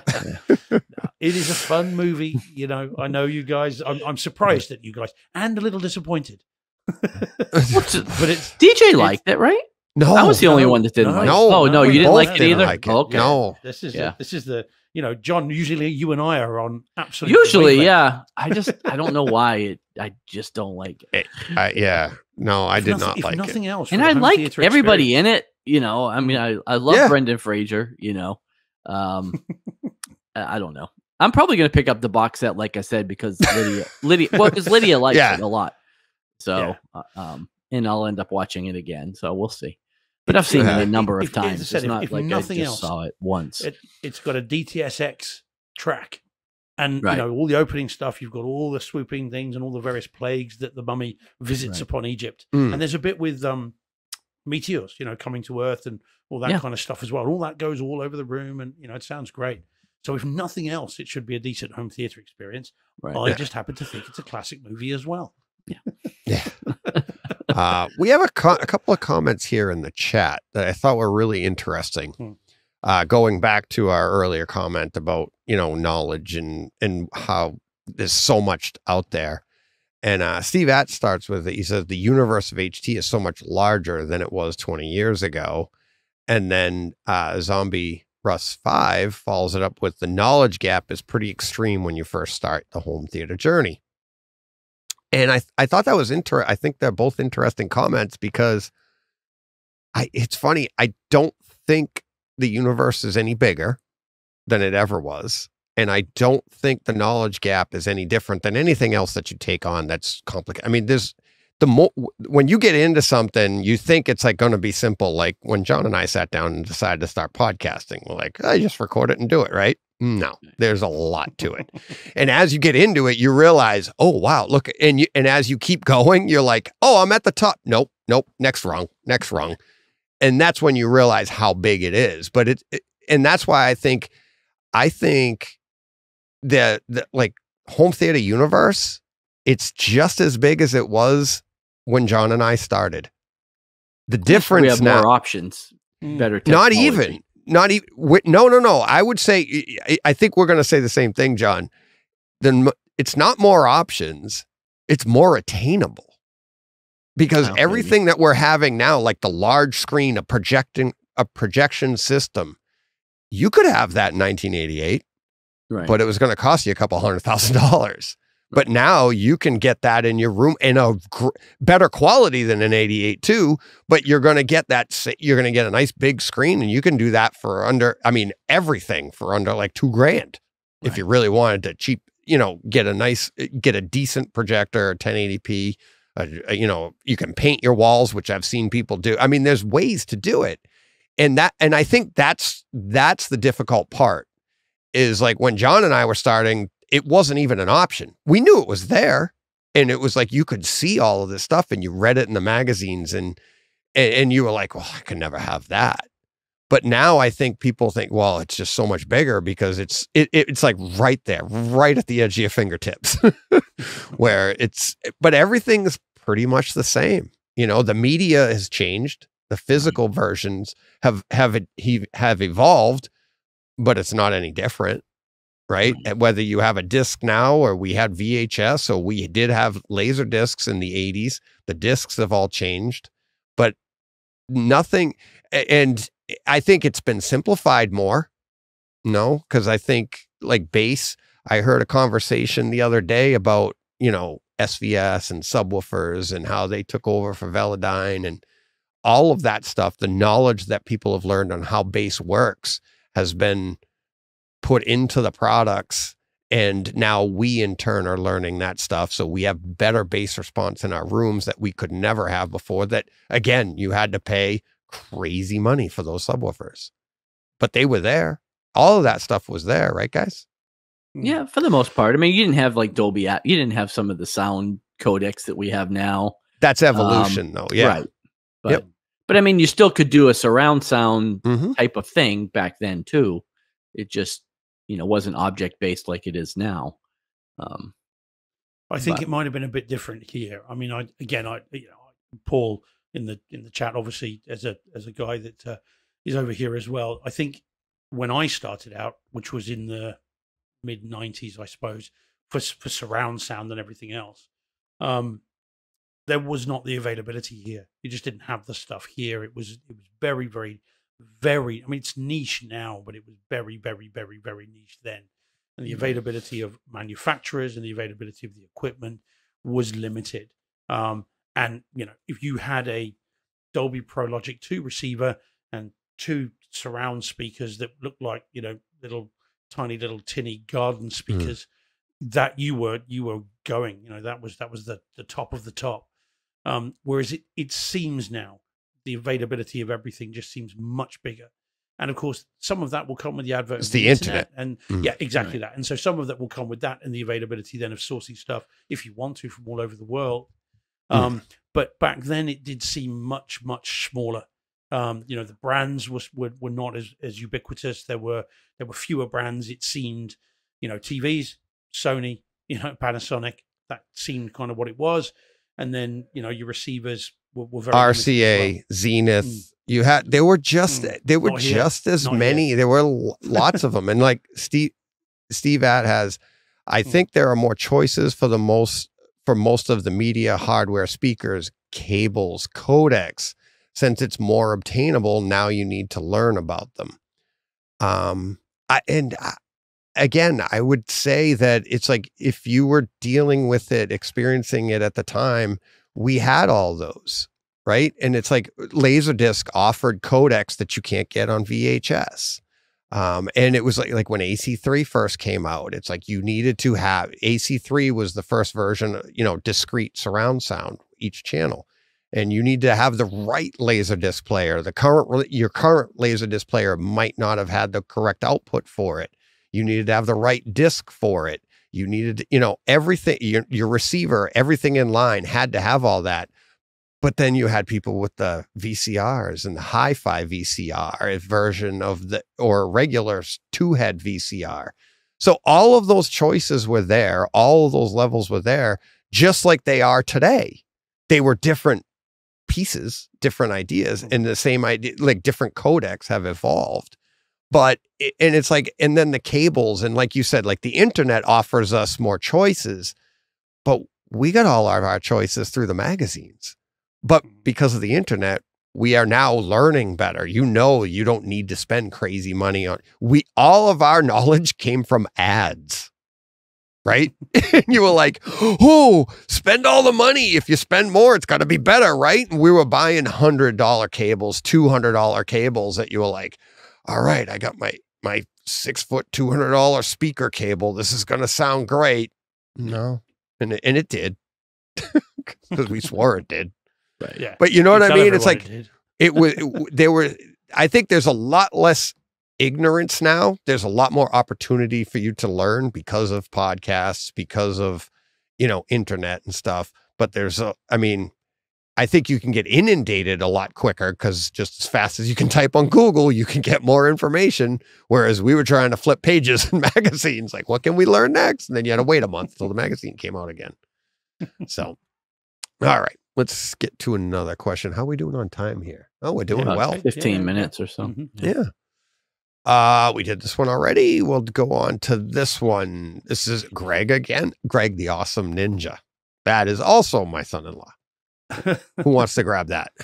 I'll get it. It says, so this is from YouTube, live stream show 287. I guess that was the title.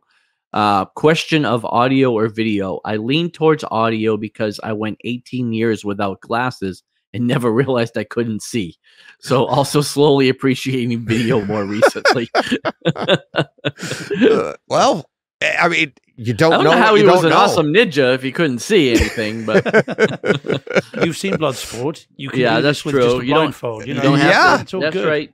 Your other senses take over, I guess. Yeah. Don't you remember Van Damme walking around the mat? The incredible acting. How he didn't get an Oscar for this. It's just, he was robbed. He was robbed big time, big time. But you know what's great about that? What I really liked about that comment too, 18 years without glasses and never realized he couldn't see. You know what I thought of right away? I went how many years with my NHTs and didn't know what I was missing in the frequency range that has been brought out since I got the, you know what? And it's the same thing. Like, you don't know what you don't know. So if you're just going around the world and you're like, this is what everything looks like, then you get the correct prescription and you put them on, like, oh my God, the whole world's in, 4K now. Right. And it's eye opening. Nobody wants to. I agree. No, the joke. It's eye opening. Yeah. It's not just me that's punning this week, DJ. There we go. Well done. Thank you very much. All right. This one here, Mikey Schramm. Yep. Says, I forgot to DJ. I looked at my son when it was over and was like, what just happened? And he said, you forgot it was 2 parts, talking about Spider-Man Across the Spider-Verse last week. So, but his son remembered. So, right. No, I didn't say it didn't exist. No, I'm just saying it's funny that his son remembered, but he didn't. Yeah. So, let's not have this argument again, you two. I know. I'm in the middle this time again. We hashed it out after the show. We're good. Yeah, we were laughing. It was funny. That was nothing. Yeah. That's nothing. Oh my God. That's just friendly banter.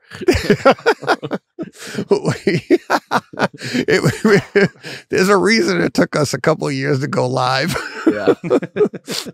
Oh boy. All right. Next one here.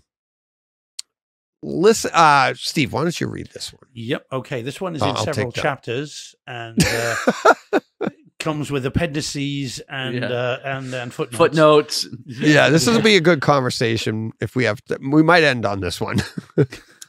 This is from Francis. Okay. Yeah, so this is Francis Amoako. So chapter 1. I hope you're sitting comfortably. Now I'll begin. Once upon a time. Yes, there was a night and everything. Okay, so you're all right, Deej. Deej is going to drown in the background whilst we're doing this thing. Right. Oh, God. Spit take. Okay, so it says, just this.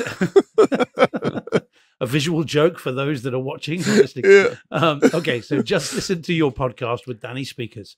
I disagree with you about taking away the mini DSP and using a Y splitter. I'm just curious, how do you calibrate your AV receiver? Do you use REW or just run Odyssey and adjust speaker levels? Or do you have a professional come in and set it up? I know you, so that for you, Lumagen and projector. I would love a discussion on that on your podcast. The reason you have a Lumagen to let it do the heavyweight work from your projector, it gives the user or calibrator greater control in getting your display at its best.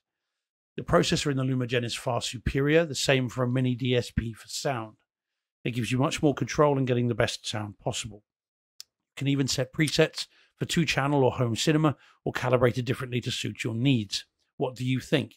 Please ask around or get someone on your podcast to explain it all. There you go. Chapter 3. So dark and stormy night. I thought the night was dark. I read this and I replied back to him, but I'm glad this came in. I'm glad we got to this after everything that we were just saying about information. And it's funny because he's like, I disagree with you about taking away the mini DSP, and then goes on to explain why a person shouldn't have a mini DSP unless it's professionally calibrated. So that's all I'm saying. Like when Danny and I were talking about it, a lot of people want, and John can chime in on this as well. And I mentioned John when I replied to Francis. I'm like, so when I got my Lumagen, I said, I don't want to set this thing up. It's too complicated. it does way more than I'm capable of managing, right? And I'm just afraid I'm going to screw something up. So I had it professionally calibrated. So Francis is correct. A mini DSP is like a Lumagen for sound. It can manipulate. There's many, many things you can do with it, right or wrong. So you have people out there reading this information online, get a mini DSP, and then they're going, is this right? I don't know. John did it. And what did you do, John? I had it professionally calibrated. Exactly. And so here's the thing. But I got my mini DSP. I had it professionally calibrated. I think it's an improvement in sound, and I'm happy with it. But I don't know a thing about it. Like, if anything has happened since I've gotten it to throw it out of whack, I don't know it. Right. I don't have any way to know it. I don't know how to set up another preset. I don't know anything about how to use it. So it's there, and I'm assuming it's doing its job. But sort of like you with the Lumagen. Like, if something changed or went wrong, I mean, I guess you could visually see it, and I could hopefully audibly hear it. But, like, you don't really know. Right. You know what I mean? No. Like, so my conversation with Danny, and this is where I think a lot of people, and this is what I don't appreciate about the forums, is that people will tell you, oh, like me, DJ, you should get a mini DSP. Why? You know how many people have told me I should get one for my room? Why? Have you ever heard me complain about my bass response? Have you ever heard me complain about my sound? But they think that you need to have one. Like they automatically think I don't have a good experience in my room because I don't have one. And that's not true. I'm enjoying it. Maybe it's not, maybe it could be better with a mini DSP, but I don't have the time to set that up, and I'd probably do more harm than good. So with Danny, the only reason we were talking about it is because Danny was trying to get the experience that he had here in his place, and he has a mini DSP. His subwoofers are capable of doing his subwoofers could do what they're doing in my room, and his room is slightly smaller. So I said, maybe take the mini DSP out, because that might be the variable. Maybe you're actually doing more harm than good because you're trying to equalize for the entire room when it's like just try to get it for that one spot. And so we had that whole conversation. So mini DSP just adds more complication. And if you don't know what you're doing with it, you could actually be doing more harm than good. And Dan's done a lot. He knows a lot about this stuff. But we all know we don't know everything. So maybe his settings were wrong, and we've all done that if something was off. But again, the reason we were having that conversation was because Dan wasn't happy with the sound that he was getting, and we were talking about how he could get the sound to be improved. And I was try pulling that out and see what happens. So, you know, and that's what I thought. I mean, it's a great comment by Francis. He's absolutely correct, except for the part where he disagrees with me, because that's why I think a mini DSP is like, they're very difficult to set up, and you might actually be doing more harm than good. And like John did, I think it's a good idea that if you have the opportunity, if you can get somebody to come in and set it up for you, at least they could set it up and you'd know, okay, this is what good is. This is the best my room can get, right, John? That's what you thought after he left. You're like, all right, I can't make it any better. Well, right. Yeah. I feel like it's the best that I'm going to get in my setup, in my room, with my acoustics, with my environment. Right. I don't think it'll get better. Again, I'll never get what you guys get because I don't have the sealed space to pressurize with the bass, but I'm happy where I'm at, unless I'm watching Lonely Place to Die, and then I'm not happy at all.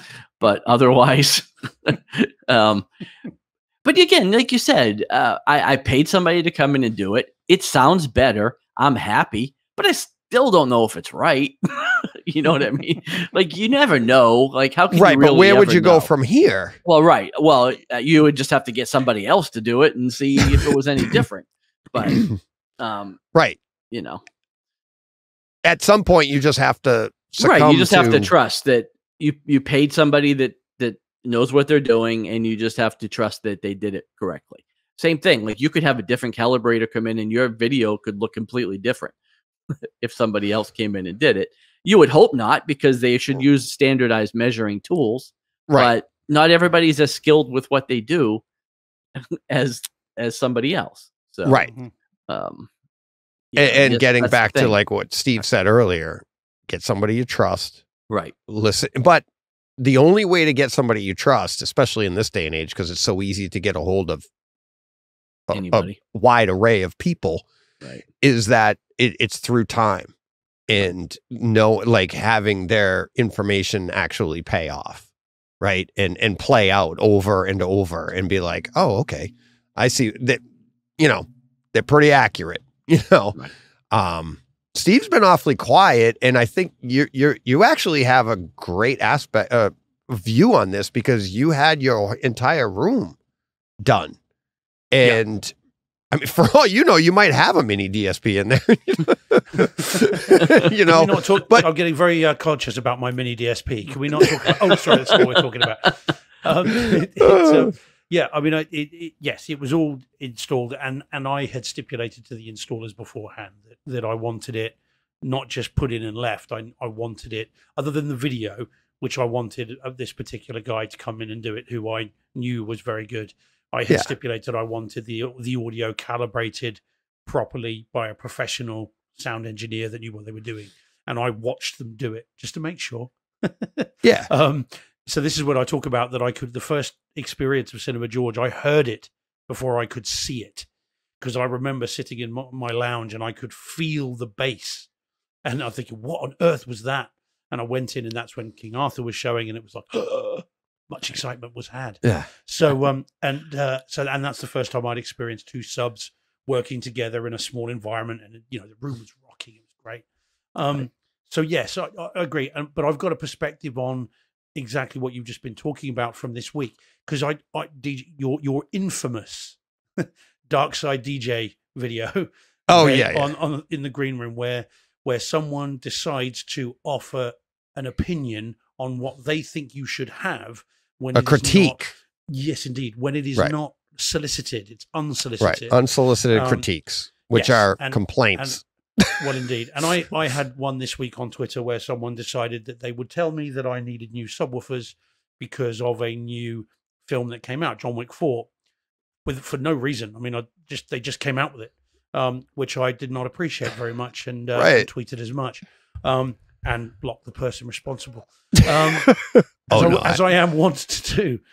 So it's not cool, and it is a home cinema no. We shouldn't do it. And I don't think anybody in the circle of people that listen to us, that participate with us, right, we all know that if someone asks for your opinion, you should give it, if you're able to, of course, assuming you know enough about it to be able to give that opinion. Yeah. But offering unsolicited advice to someone is not cool and is not good, and can just create anxiety and worry. Right. Not in me, because when this person put this, I just said, you're an idiot, and blocked them. But if I had been new to this, or if I had just had this installation, imagine this was 5 years ago, and I didn't know anything about it, and I've just spent 35 plus grand on having all this done, and then someone says, well, that's wrong. It's just not cool. And it can really hurt people's experience in their room when they might be getting a great experience, but now they've got like that FOMO. They're like, what am I missing? What am I missing? And it's like, nothing, and it's like, you need to experience what you're missing.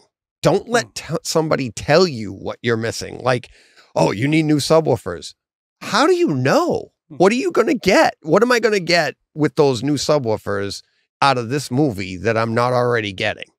Yeah. You don't know. Again, had I complained about it, that would be fine. But I hadn't. Yeah, exactly. Anything, like in this tweet that I put out, it was the opposite. Yeah. So yeah, it just. But that's the problem. And I get lots and lots of questions like that of people just being like, what's going on with this? Like I've done some investigations for people as well and talked to industry people about issues that they heard in a forum that exist. And then they're like, I'm like, no. Look, and it's real. It is an issue, but they're blowing it out of proportion or they're doing this. And it's just experience your stuff. Don't listen to what people are trying to tell you, us included. I love my experience, but that's for me. You might come here someday if you get to come here and maybe you don't like it, and that's fine. I've been around long enough. I don't care. It's like, I love my experience. Yeah. And that's how you should be. It's like it. And I think this is a fair analogy. It's like, imagine if you had a kid and you're out in public and somebody goes, if you did this with him, he'd be able to run faster. Who are you talking to? What do you do? Oh, your kid's not good enough. That's how we feel about our theaters. It's like, we love these things. We put the passion into these things, and to have somebody just out of nowhere tell you how to make it better. And you're like, I thought it was pretty good. Right. But if you see your kid, you watching your kid and he starts to waver off the beaten path, you guide him back on your own. You don't want other people doing it. You want and you're doing it by raising him, observing him, learning. Same thing in our theaters. Experience it for yourself before. Don't listen to people tell you, unsolicited. Don't listen. You can get this better. You can get that better. No. So take it from a British solicitor. Don't listen to any unsolicited advice. Right. There you go. And on that bombshell. Yeah, there you go. Let's see. What Paul's got a good one here. Yeah. Paul, plenty of audio systems sound fantastic, quite often sound their best with no DSP, no EQ, nothing. And for people that don't know, Paul is an audio professional. I mean, that's what he does for a living. I think everybody, people start, whoops, wrong button. What am I doing here? Hide. Hide. There we go. Yeah. I think people see the latest, greatest thing and they think they're going to get a better version of something like that. I'm like, even John, you with the mini DSP, when you first got it, you're like, I'm trying to move this around. And I'm like, I don't know how to use it. You and I were trying. I'm like, I don't know. I'm like, I don't get into those. And it's like, and there's a reason for that. I enjoy the content. And I've heard bad room EQ on different receivers, and I'm really enjoying what I'm getting out of Odyssey right now. And, and I going all the way back to the days of there was no such thing and you had to do it yourself. So I think what we're getting now out of, whether it be the, Odyssey EQ, even Dirac, I've never used it, but from what I understand, like if you just run it in the simplest way, very good, but then you can tweak them and do what you want to do, but don't let people tell you have to do anything. So, all right. That's it for this week, right? Quick little bit on next week. Yes, absolutely. That's what I was going to ask you. What do you got? What are you looking forward to, Steve? I've got John Wick 4, which briefly mentioned. Yes. I've got it as well. Have you watched it yet? No, it's on the schedule actually for tomorrow. My son's taking the day off from work for a couple of other things he has to do, but we've scheduled it into the day because it is a 3-hour experience. I've watched the first 5 minutes of it, and it's not far off Lucy. I know. I've seen as well. I played the opening for Danny Speakers when he was here, and that opening is just phenomenal. and I actually sat down to watch it when I first got it. And this is Joe and I have watched all the John Wicks together, whether it be in the theater or in our home theater. And it was a Saturday morning, I think, or a Sunday morning. I sat down to watch it and he was still in bed. And I was like, I saw that opening. I was like, I can't watch this without him. No. So I went and I grabbed him. I'm like, do you have time? And he's like, no, he had stuff to do. So I was like, all right, we'll wait and we'll watch it together. And that was like 3 weeks ago. And but it is. And I played that opening for Danny. I go, no spoilers here, buddy. I mean, there's a slight little spoiler at the beginning. You get a little bit, but I played it for him, and I'm like, that is an awesome bass scene. Awesome scene. Awesome opening. The whole room just went. Again, I've only watched the first 5 minutes because Todd Anderson his review was reference. That was it. Yeah. And I thought, well, I'll do that. And so as soon as the fist hits the board, the whole room just went boom. Yeah. And I'm just like, holy flipping But there's heck. Detail in there too. The detail of, I don't want to give it away. Or I mean, it's very quick. It's the open. I mean, you actually hear it before you see it, I believe, right? Yeah. And then, then when you see it and you hear what's hitting what and listen for all those little details. And I'm like, yeah, I can't wait for the rest of the movie. The other 3 hours of it. Well, again, Todd was telling me about there's the church sequence, and there's some clever room placement with candles and flickering lights and stuff. So he was saying. So I'm very intrigued about that. So that's next week. Also, I'm nearly finished the Disney Plus 4K Avatar in Dolby Atmos as well. Yes, we've discussed. You and I had a little discussion about that one. I am loving that. Yeah, I can't wait for the disc. Cannot wait.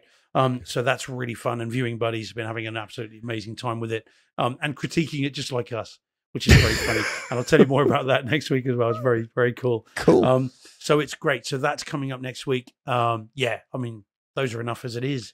But and obviously the exciting finale of House of the Dragon, I dare say as well. Yeah, there's a couple of scenes in there that I can't wait for you to talk about. So lots of good stuff. Do you know anything, John, that you're going to be doing next week? Wind River. No, I don't know. I think I have. Wind River, John. Wind River. Do we have any? Come on, John. Oh, you know what? The Flash. I'll be talking about that next week. Well, I know that. I'll be seeing that Thursday, but I'm seeing that with Danny Speakers, my son, my Joe, Greg, Meg, and Danny Speakers. So my whole family, really. Nice. Yeah. Early word is extremely good. Yeah. So expecting good things. Although Michael Shannon pouring some water on it, a little bit cold water on it. I saw that. I think it was very didn't find it very challenging or very enjoyable. But he's a bit of a curmudgeon, isn't he? He's a miserable git. Yeah. But I'm looking forward to it. I am looking forward to it. That will be one that I will go and see. So looking forward to that. So fun week next week.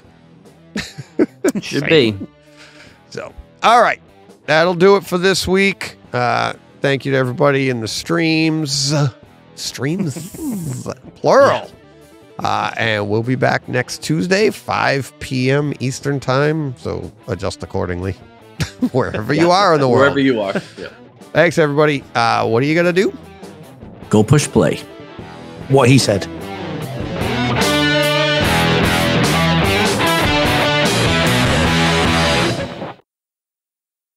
Hey, Fred. This has been a Hey Fred production with theme music by Jeff Bernhardt and Throne Vault Productions.